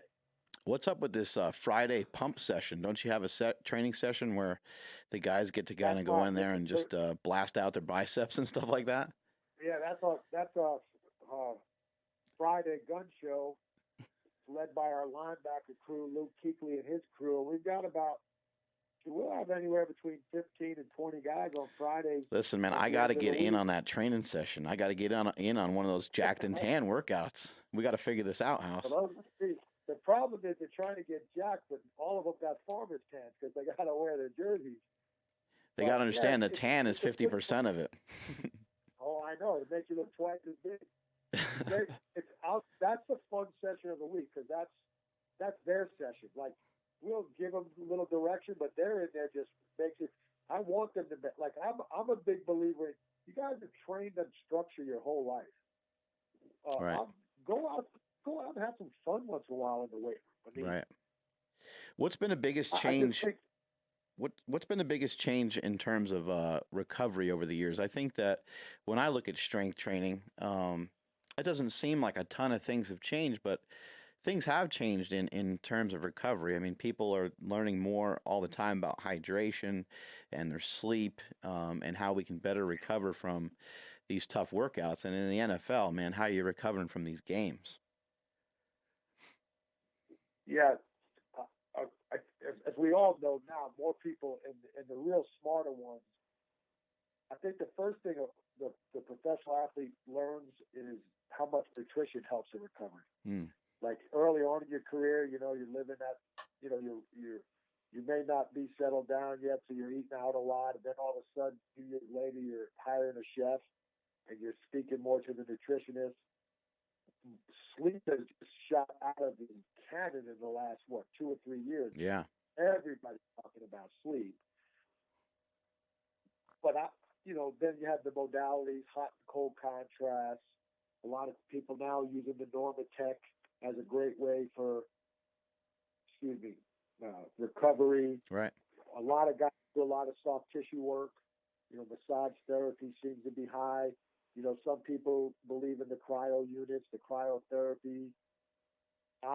Me personally, my number one go-to for just overall stress relief, if you want to call it CNS regen, is I like going to the float tank. Yeah. I've heard good things. I've never tried it. What do you feel that does for you? For me, it's just, like I said, it's a complete 1 hour of me getting into a frame of mind and shut down, sensory deprivation. I mean, the first time I went in the tank, I'm a little claustrophobic. I had a panic attack, anxiety, couldn't do it. And now I use an open float room, but just my drive in there, I know, man, I'm going to be feeling great when I come out of here. It's just a complete relax, and a true sense of like you can almost feel like the weight being lifted off your shoulders. Because you're a person who's so structured with every minute of your day planned out a week ahead of time, that to not have any sensory, that seems like that would be very beneficial. You, even if you wanted sensory, there's none coming in to interrupt you in any way. Because I think there's a lot of merit to that. Yes. Yeah. And then in terms of your, in terms of training, that's what I try to share with people all the time too, is like, we don't have to spend thousands of dollars, and we don't have to spend all this time investing and thinking about recovery if we just train properly. We still have to recover from the workouts, and nutrition and sleep. There's still important things, but if we just don't train like an idiot, then we can take out at least that variable. But I will 100% say you're correct in that statement, because since I've kind of altered my training plans and have become more diligent in just, I don't want to say, like I call it meathead mobility and stuff. Right. But that's recovery in itself. Like one of the things I've learned at my age is I would prefer not to train in the weight room 2 days in a row. I need a day where I'm going to go in the gym. I'm going to do some movement. I'm going to do some conditioning. I'm going to do, I might do, that in itself has improved my ability to recover from workouts. I used to go in the cold tub. I used to ice my knees. I used to do this. I hardly do any of that. My Right. only real outside recovery is once a week, if I can get it scheduled, or once every other week. I do enjoy the flow tank, but I used to ice my knees every day. I used to go in the cold tub contrast every day. I do none of that. Most of my recovery is the day after a lift. I'm going to do some type of mobility work. I'm going to do some type of conditioning.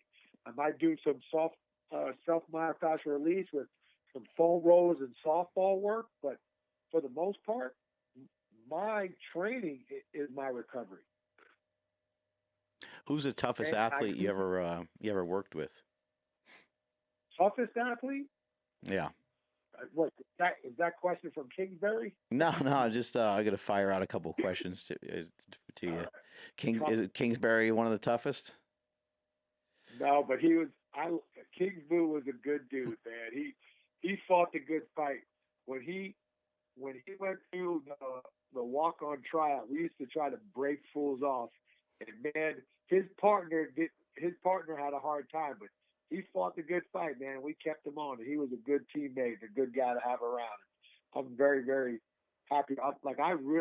I think he's doing a great job on his podcast. I mean, God, yeah. The Anna Academy is doing great, Yeah. and what a great fit that is for him to be with Aubrey Marcus. I think it's a match made in heaven right there.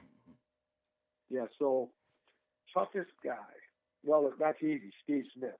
I knew you were going to say him. Yeah. I played with Steve Smith at Santa Monica City College. Played football with him, and he crushed me too. He just absolutely leveled me. He blocked me on one. So what happened was a few weeks prior, he caught the ball over the middle, and I don't know what the hell's going on. I'm just like, I'm a linebacker. I'm at Santa Monica City College, my first year playing any sort of college football, and I'm excited. I'm like, oh, I got an opportunity to hit somebody. Practice, you don't have that many opportunities to really clobber somebody, and his hands are over his head and stuff. And I'm like, I'm going all in. I'm going to be aggressive, and I nailed him, and the coaches flipped out. They're like, this is Steve Smith. They're going nuts, and I'm like, I don't know who Steve Smith. I don't even know what you're talking. I don't understand. I don't have any idea how good this guy is. I just leveled him. Well, it was about, 2 weeks later, our quarterback is scrambling, rolling out of the pocket. And man, he leveled the ever living crap out of me. He just annihilated me. And I got back up, and I was like, just kind of pretending that, I was fine, but I was very dizzy and woozy. And, all the players loved it. I was the only white guy on the team. They all celebrated and continued to talk trash in the locker room. One guy was like, my number was 52. They're like, 52 loves having his feet up in the air when he's on the football field. I'm like, oh, I'm just never gonna live this down, you know. But yeah, he absolutely killed me, and it was great to see him become a pro and become a Hall of Famer, because now I can at least say, hey, at least it's somebody that's an amazing football player, right? Yeah, I was fortunate. I coached him in college and pro, so Wow. it was very cool to see that. And he was special. He's The not big. hardest I mean, working- how big is this guy? 5'9", 190 pounds. And every play was a fight, right? Yeah, he's not afraid now. He's definitely not afraid. He had the old Duracell commercial, I dare you to knock it off. You're right. Well, he had about a whole pack of Duracells on his shoulder. Yeah. And that's what made him successful. He lived with his competitive fire. That was it, man. He was going to prove everybody who didn't think he was going to make it wrong every single day, practice or game. Best practice player I ever coached in college. And you can't teach that. No, You you're can't not teach teaching it.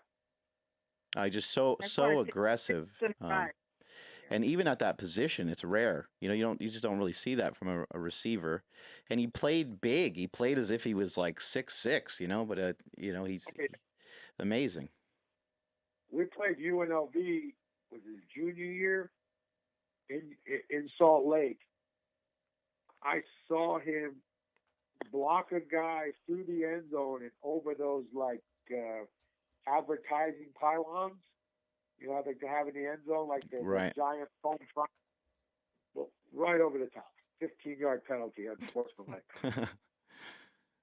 Yeah, he was. He was not going to be denied in anything he did, and he is a Hall of Famer. I hope when it's his turn that they give him a true evaluation on what he did in that position. And his numbers are Hall of Fame worthy, but the fact that he did it in such a unique way and in a stature that's not looked at as most of these 6'2", 6'3" type wideouts. I mean, he played 6'10", and he was 5'9". Yeah, he wasn't flashy. He played almost like very angry. You know, he just was fired up all the time.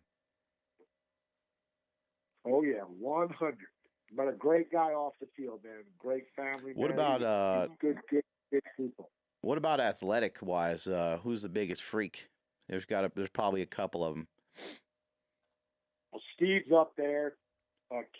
Couple of kids, guys wouldn't know. We had a kid at Arizona State named Terry Richardson, who, golly, he was tremendously athletic. Boise State, I had a couple. I had a kid, a tight end, Dave Stahelski, had a 402 hang clean, 650 squat. Wow. 415 bench, 38.5 vert. He ran the 40 in 4.53 and had a short shuttle at 4.05. So, oh my God! And that was in the early 90s. So he was a freak. Louisville, I had a kid, Scott Long, who was a tremendous athlete, a wide receiver. Those guys stick out. Those guys stick out right away. But I mean, if I went through the rosters, I mean, those guys, Terrell Suggs was tremendously athletic. Some of my big offensive linemen were tremendously athletic. But those guys, like when you look at like measurables, they stuck out in the weight room world as far as measurables. What's your kind of overall philosophy with some of these guys when it comes to, people always just kind of think of strength, but it is strength and conditioning, and there's a lot to account for. So, what's kind of the overall picture with the Carolina Panthers in terms of what they're doing? I always I always base my strength cycles off of what my goals in the running plan are, and it's very condensed in the NFL because the amount of time we have available to us is so much less than the college setting where you have 8 weeks of off season, 6 weeks of spring, 12 weeks of summer. We have 5 weeks to get them ready for OTAs and then they're gone for 6. They've been gone for like 2.5 months.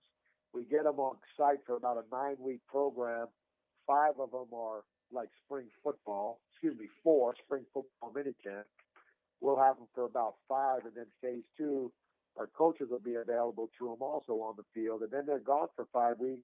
Then it's training camp. So it's a totally different model than I've ever had because of the small amount of time with them. But we always look at it: field work first, strength work inside second, and try to build the components of the field work for that day to tie in with what we're doing in the weight room. So, for example, on Wednesday, on the day we squat, we do no linear or lateral type of real running.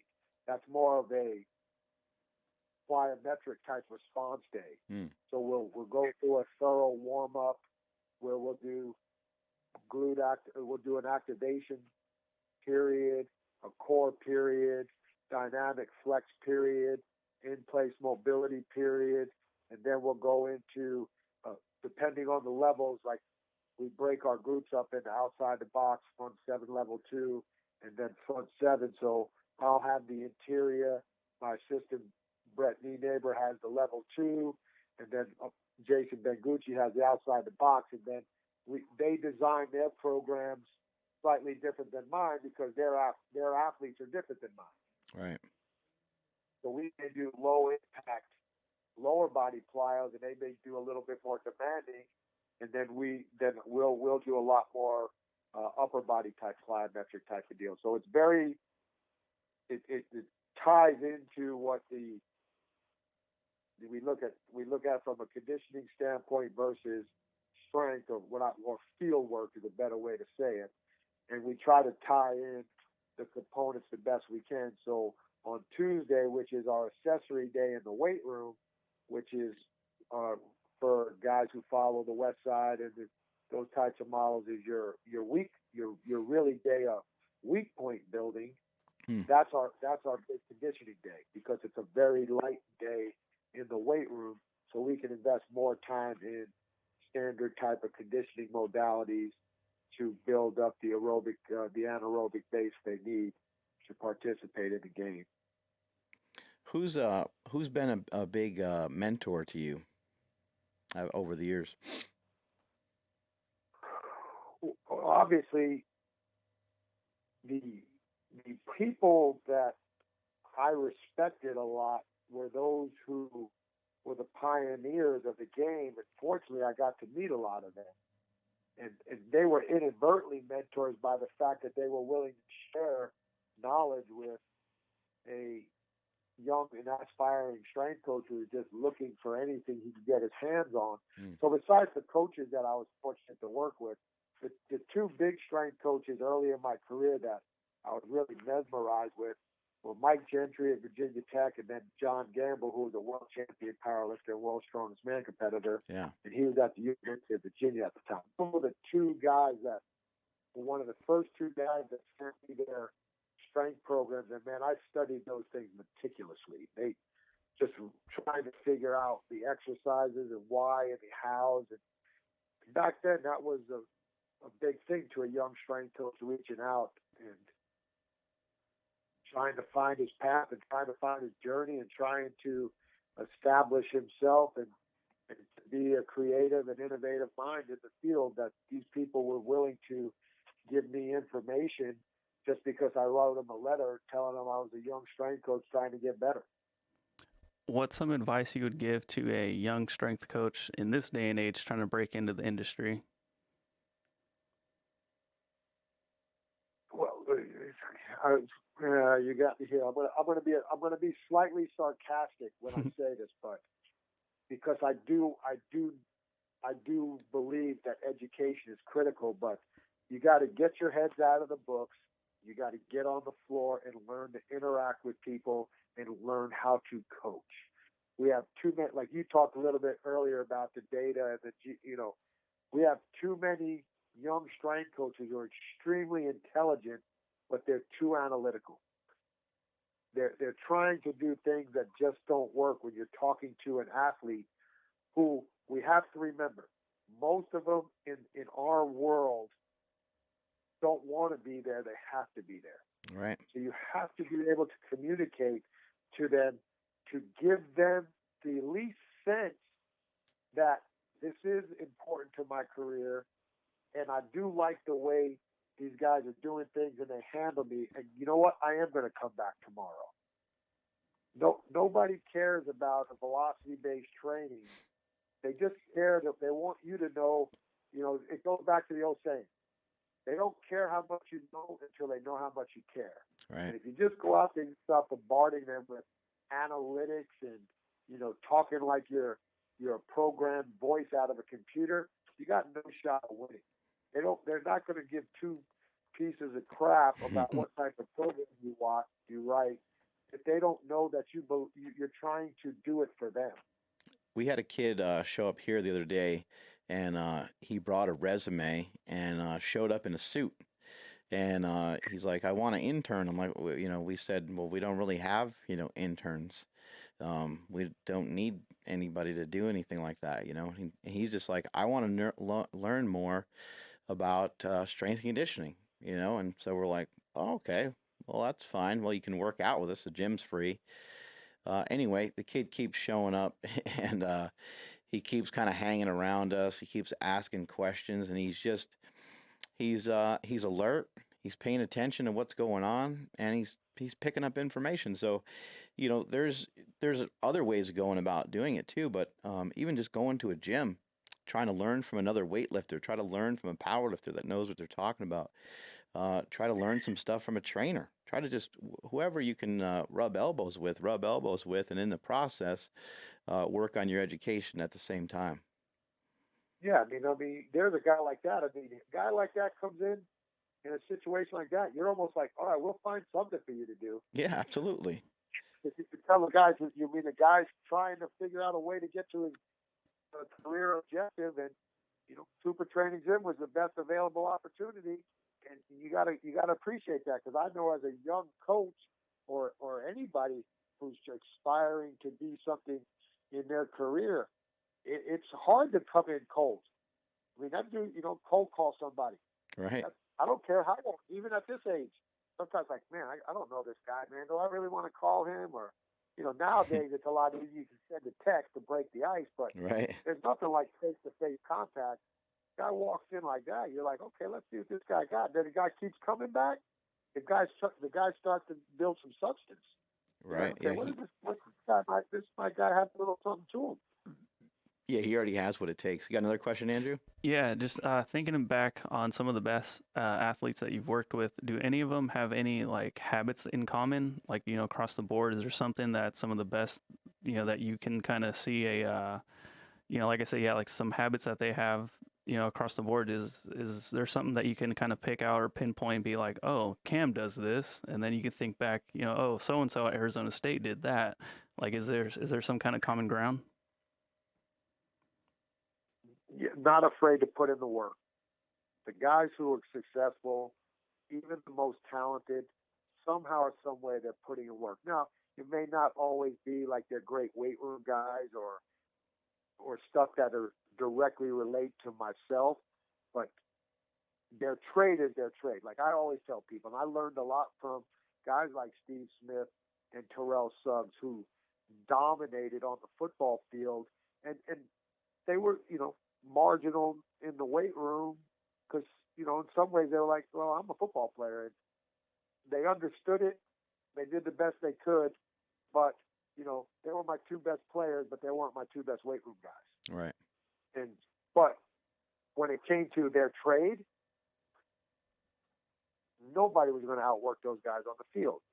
So, and it's just like anything else. You look at basketball players and with strength and conditioning. Kevin Garnett can't bench 185. He's one of the greatest players ever to play basketball. Why? Because he works his trade like no other. Right. So there's merit to that. So and I've had a lot of great players who have worked extremely hard in the weight room too. I don't want to throw the weight room under the bus, but if you're looking at one aspect, is the effort that guys put in and how they put it in. Some guys are going to expend more effort into the specific preparation of their sport. Some guys are going to spend more emphasis on the general physical preparation of the sport. But at the end of the day, when those guys show up, you know one thing for sure, it's 100% I'm all in to get better. Or they don't show up at all, because that means they're not 100% all in. And the guys who last have substance are the guys who understand and have figured out how to maintain a certain level of excellence, and it always has something to do with their ability to put in the work and the time. Especially because like the draft is coming up. Has anybody, for better or for worse, changed your opinion based on their performance at the combine? Yeah, that's a good question, because you hear that the combine can't hurt you or help you, but then yet you'll see guys jump up boards and you'll hear, well, he had a really good pro day workout, or he had a really good combine. So in the truth, I would say, although people will tell you, yeah, the combine can affect you. I mean, you got guys, because now you have to go back and look at the tape and say, okay, this guy plays like this, but his numbers at the combine say he shouldn't play like this. So you start trying to connect dots. Why is this? Like, you see the guy who dominates as an offensive lineman, but he runs a 5.8 40 and bench presses 14 reps at 225. And you're trying to figure out, wait, this doesn't match. So now this guy's going to get graded down because of combine numbers when he's flat back and everybody out there. So I always go back to, and this was from a personal note, when my oldest son was getting recruited for colleges, and we would send out tape. You know, it became a height, weight, speed thing with him. It was, oh, your son's a really good football player, but, and I'm like, well, what's the but? Like, well, he's only 5'10". He's only runs a 4 this. I said, what happened to being a really good football player mattering when the goal is to play football? So as much as a weight coach, you're all into the numbers and the data collection, and oh, this guy ran 4.4. I'll be the first one to tell you, don't come to me in a recruiting meeting and tell me, hey, House, this wide receiver ran 10-100 at the high school track meet last night. Well, can he catch? And can he change direction? Because at 10-100 ain't going to do it. Right. But he ain't running straight ahead in the game, and if he can't catch, it don't matter anyway. So it goes back to a lot of things like that. I'm a purist. I'm going to watch the tape, and the tape is going to give me my answers. I think Peter's a good example of when you said, how do they work? Like, what is it, work ethic? Because we have one son that just could do anything. You gave him any ball, he was already like a superstar day one. And then our youngest son was going to make himself one. He had nice talent. It's not like he was clumsy or anything, but he just wasn't magic from the get-go. But he was going to turn himself into what he needed to be. And so I used to always tell my husband, you better keep an eye on that one. Don't sleep on Peter. He's going to do it. He's dominating. That's kind of like a little Steve Smithy right there. Yeah. When it comes to some of the training, you guys were mentioning being strict on the squat and making sure people are squatting below parallel. Does that always matter a lot with your athletes? Because, I mean, some people just have range of motion issues. Sometimes we're dealing with athletes that just got some really long limbs, and it's difficult. So what do you do with some of these guys? Yeah, we take them to their natural squat depth. So, and fortunately for us, ours is still pretty solid, and I think that's because we do a good job in our movement work. Right. You know, we're doing a lot of banded activation work. We do a lot of movement, dynamic. And again, I think a lot of that happens because we do that before we enter the weight room. You know, we go about an hour on the field and to an hour in the strength room. So it's a 2-hour process. But again, I'm a big believer in that. I've done research with Dr. Matt Ray on squat depth and transferability into athletic performance. Uh, it's like anything else. Do you have to catch a clean with an athlete?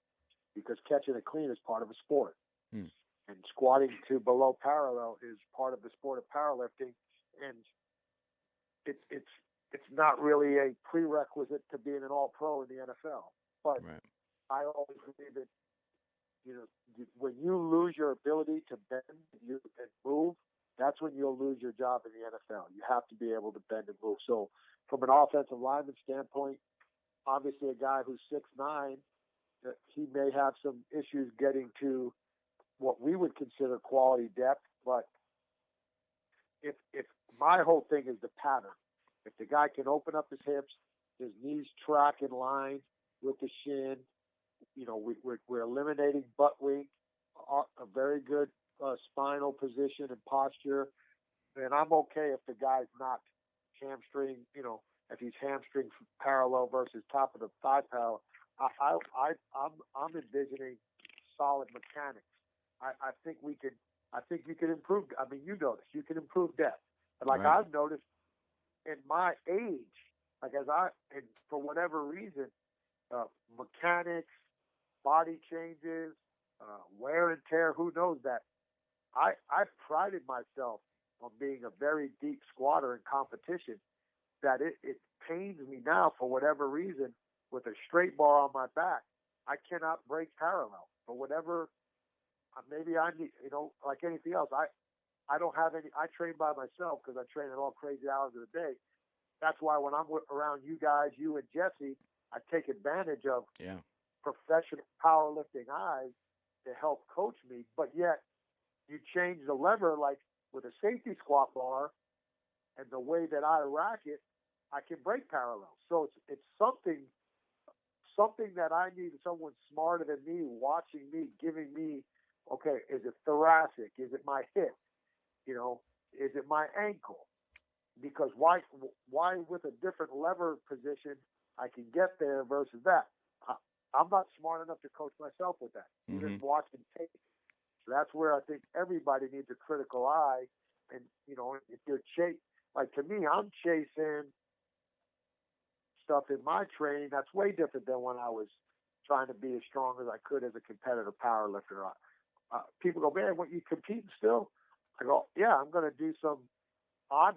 I was telling you on the text, I'm going to do an odd lift meet because I like to compete and I like to do things that at least give me some sense of accomplishment. I mean, you kind of follow my path. For 3 years, I was chasing. I wanted to deadlift 500 again. I wanted to deadlift 550 years old. And everybody's like, "Oh, is that your best ever?" I go, "No, I pulled 600 several times." "Oh, then why is 500 important?" I said, "Because it's important now. Like that's my now. That's my now strength." And I missed it. I missed it a year ago at 50, and then I came back at 51 and did it. And a lot of it was when I was out of California, got to work with you and Jesse, and you guys being very helpful and giving me tips, and then listening to Ed Cohn send me tips, and Matt Wenning send me tips and drills and this and that, and it all came together on this past February that I got to do it, and now again, my windows of opportunity are very narrow because of my schedule, and just happened that this odd lift meet is on a weekend I can do, and I'm gonna go mess around and do some odd lift training. When you do your squats, do you have the bar kind of high or have the bar low? Where do you have it? For barbell? Yeah. Yeah, I was say I was a low bar squatter. I've tried high, and I know I was getting better when I was out there the last time, but like I said, it's hard to judge where. Yeah, I don't like. My wife hadn't watched me barbell squat in a while. I don't know. I think it might be something with my right hip, but that's where I need a guy like Kelly Starrett to do some evaluation on me.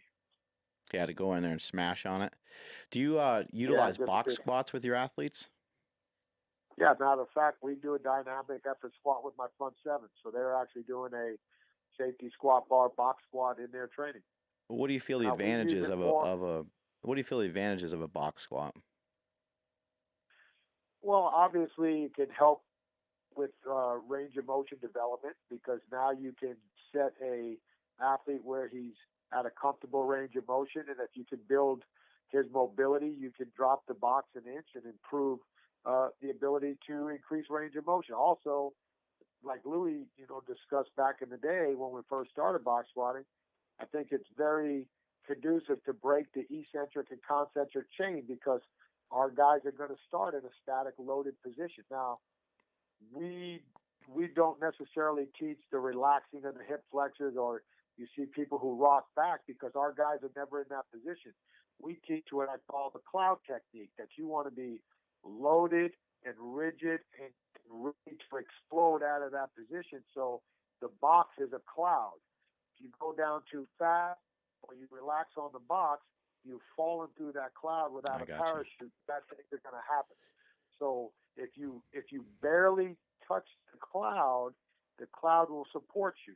It will also put you in a position that if you held that in proper position and I remove the box, you should still be able to hold a quality polished position.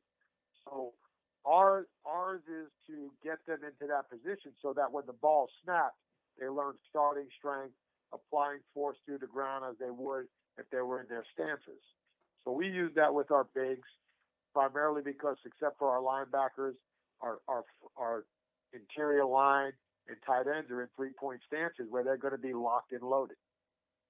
How do you utilize some of the products I shot out to you over the years, like the hip circle and the slingshot? Hip circles are friggin', they're money.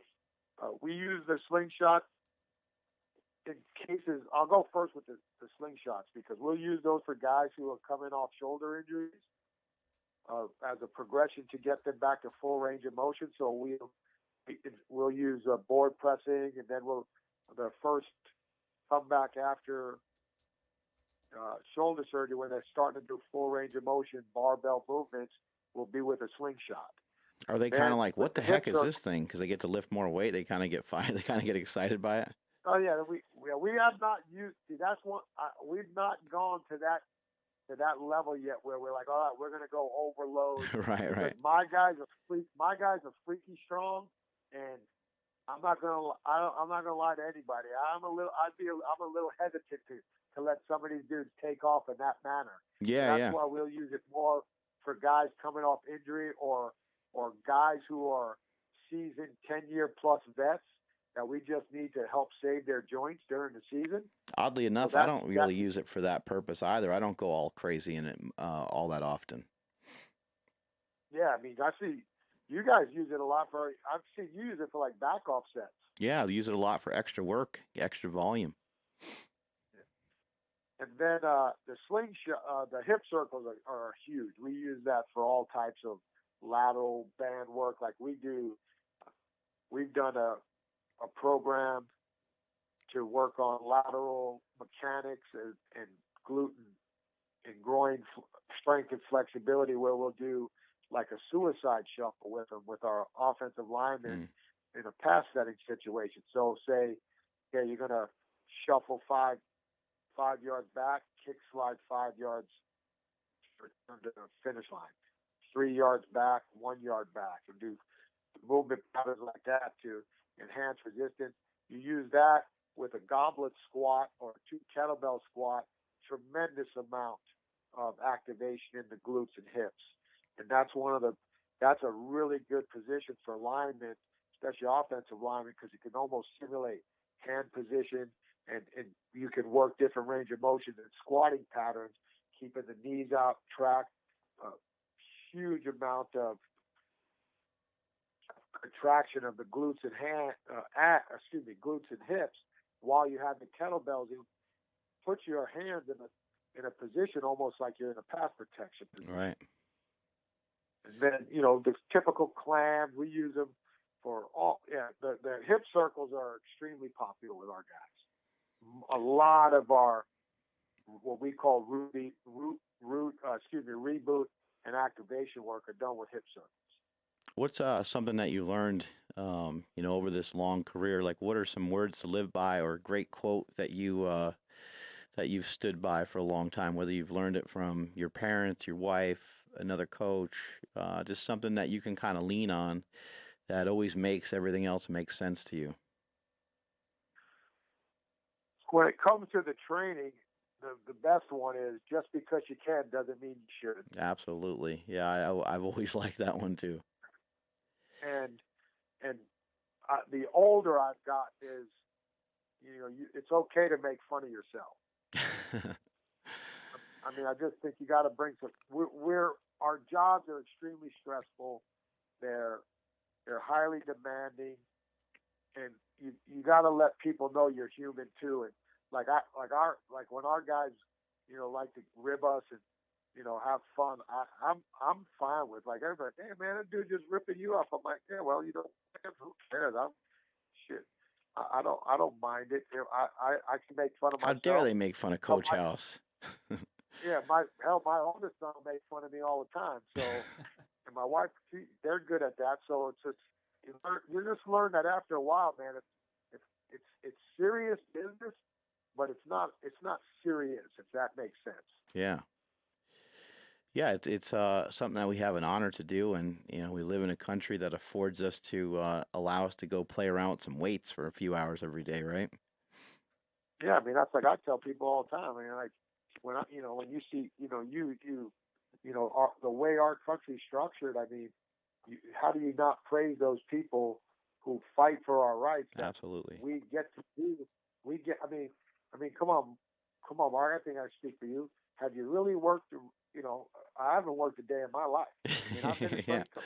Right. I mean, it's like when you go to super training gym and train with all your crew, and that's your job. Like, yeah, you're doing a podcast and you're working on product development, but you're working on product development that's part of lifting crew. Yeah.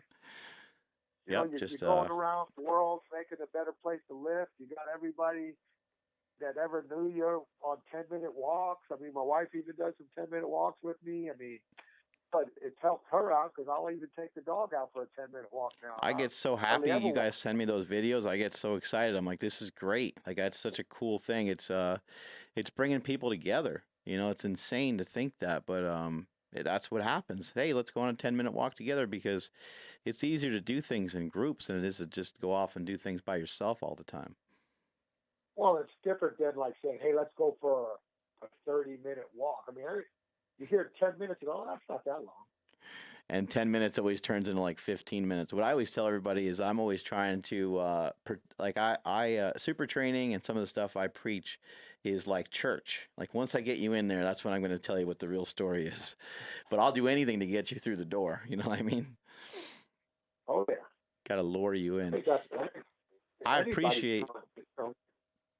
appreciate you guys so much. Thank you guys both so much for your time. And Joe, as a man, I really have a ton of respect for you as a family man and as a professional. I love watching what you're doing. I'm motivated and inspired by watching what you're doing. The 500-pound deadlift got me fired up. I love seeing it, man. Just keep it going. Keep it cranking, my man. Well, keep on keeping on for you, Smelly. And like, next year, I got to try to get out there in off season, train at the new gym, so Little Smokey and Filipino Thunder can see me live and in action. Yeah, those guys have no idea what's coming. Thanks again, Coach. Where can people find you if they want to follow along with what you're doing? The best I'm at Big House Power on Twitter and Instagram. BigHousePower.com is our website. Awesome, guys. I really appreciate it. Catch you guys later. All right, thanks, Mark. Bye. All right. I'm not sure. Did she say she wanted to say something? No, I don't know. I don't think so. I hope not. Yeah, hopefully we didn't hang up on her. Yeah. Maybe they'll call back. If it's that important, hopefully. Anyway, guys, I know that was long-winded, but that is one of the best strength coaches in the world. I on top of that, I wanted to mention that I didn't talk to him about like X's and O's. I didn't talk to him about 3 sets of 3 and 10 sets of 2 and these different things. You want to look up stuff like that on Coach House. You can find it all day long. You can buy his book. He has a very successful book that he wrote years and years ago. But the reason why I didn't talk about that is because that's not what led him to be the man that he is today. It's not what led him to the success that he has. A lot of people have knowledge. I've talked to a lot of smart people on this podcast, but it's very rare. There's 4 or 5 people that I've ever had on the podcast out of all the people I've ever had that really, truly inspire me and kind of pull me the way that somebody like Joe Kenn does. So that's the reason why I talk to him more about his relationship with his wife, his relationship with his kids. And to me, that's what I admire most. And I think when we look around and we start to kind of see what other people are doing, we're really enamored by the cars, the homes, the this, the that, the new gym equipment that somebody purchased, and the new shoes, and the new, like, it's human nature. We're going to always kind of be jealous of what we don't have. But the things that we do have, and the people that are already in our inner circle, and the people that are already close to us, I advise people to stop chasing after other people. And you heard Coach House say he went into the private sector. He went into just personal training. And after all these years, his whole dream, his whole goal, his entire life was to be an NFL strength coach. That's what he wanted to do. He wanted to be involved in the NFL in some way. He stopped coaching. He stopped being a strength coach altogether, and took that knowledge and took it into kind of a more personal training feel. And then what happened? Then he got pulled up by the bigs, right? That's when he got a phone call from somebody at the Carolina Panthers. And so it's a good life lesson. We're chasing after people that don't want to hang out with us anyway, or chasing after things that don't want to be part of our lives yet, or that we're not even ready for. These things will happen, and you do have to be proactive, and you do have to be aggressive, and yes, you do need to kind of forge forward. But just kind of be cautious on how you do it. Like, there's reasons why these things aren't settling into where they're settling into yet. It's because you're not to where you need to be yet, and you don't have under your belt what you need. If you paid attention to the story, and I know it's long-winded, but if you paid attention to the story, it was really about him traveling a lot. And his wife even said, I wasn't going to allow the kids' education to get in the way of their knowledge. You kind of think about that, like, well, they had an opportunity to learn more because they moved around more. That's something I think about when my wife is like, hey, where's Jake? He needs to take a shower. He needs to get ready for bed. What's he doing? I'm like, oh shit, well, he's hanging out with his grandpa. I'm not interrupting that because, first of all, I don't know how many more years my dad's health is great right now, but I don't know how many more years to be around. He's 70. And also, like, you can't get that time back. Jake will figure out a way to not be tired if he goes to bed an extra 30 minutes later, right? It's not that big of a deal. What is a big deal is he's hanging out with his grandfather, and he's over there like digging ditches because they're going to lay down some concrete because they got all these plans going on for the summer. What's important is that they're together. Those are the things that are important. So, in your quest to strive to be better every day, make sure you're paying attention to the big picture and that you're not, stepping over dollars to pick up pennies, as they say. Anything to add, Andrew? No, I was really inspired by, them talking about their journey early on. And I'm not saying that I'm like, scratching for pennies or anything like that, but, I'm not quite where I want to be. But hearing them talking about, like, yeah, we sacrificed so much just to make sure we were okay. Like, we're going to sacrifice here to make sure that this side is okay. And, it reminds me of, like, kind of what my girlfriend and I are doing right now, like, Right. And honestly, like, when I first, came on board with Super Training, she was instantly the breadwinner. She supported me. Yeah. If it wasn't for that, I wouldn't have been able to make it. Like, so now things are working out better, but it, like, hearing stories about you in the van, like, I've heard that before. Hearing you and Andy, how you guys were, you came up and then now you guys have had success, but it's the same thing with them. That gets me way more fired up than, whether it be the new gym equipment here or whatnot. It's hearing the struggle because, like, I feel like I'm still in the middle of that, and I just, like, it gives me more motivation, more, you know, hope. And yeah, so I absolutely loved when they were talking together. Yeah, and you know, like yeah, this you know, this show I don't think will ever turn into like Love Line or anything like that, but we, you know, I think we owe it to people to talk more about relationships a little bit because I think that it's helpful, and I think as men, we just don't. Nobody ever wants to talk about it. Yeah. Yeah. You know, I think even like Joe Rogan, he had his podcast for many, many years before he ever unleashed, you know, some of the shit that he went through as a kid. And Lewis Howe has a similar story where he was going on and on with his life, and he was angry and he didn't know why, and he had some horrific shit happen to him as a child, and it affects everything that you do, and it affects the relationships that you have. And when I'm saying relationship, it's not always husband, wife, boyfriend, girlfriend. Sometimes it's a relationship that you have with your dad, your mom, even just your next door neighbor, your business associate, your, you know, person that runs your podcast, like all these different things.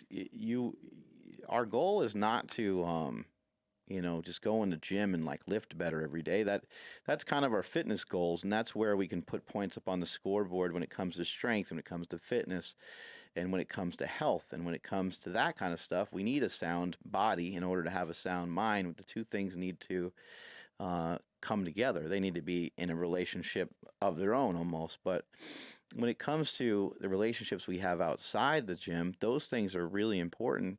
To get us to where we want it to be in life, and those are going to be the things that you know, you look at Arnold Schwarzenegger. I was sharing with my son the other day. I was saying, you know, he had this heart attack situation, or he had this, you know, extra heart surgery thing going on, and it's really horrific. But all I could think about, and I do think that Arnold has a girlfriend nowadays, but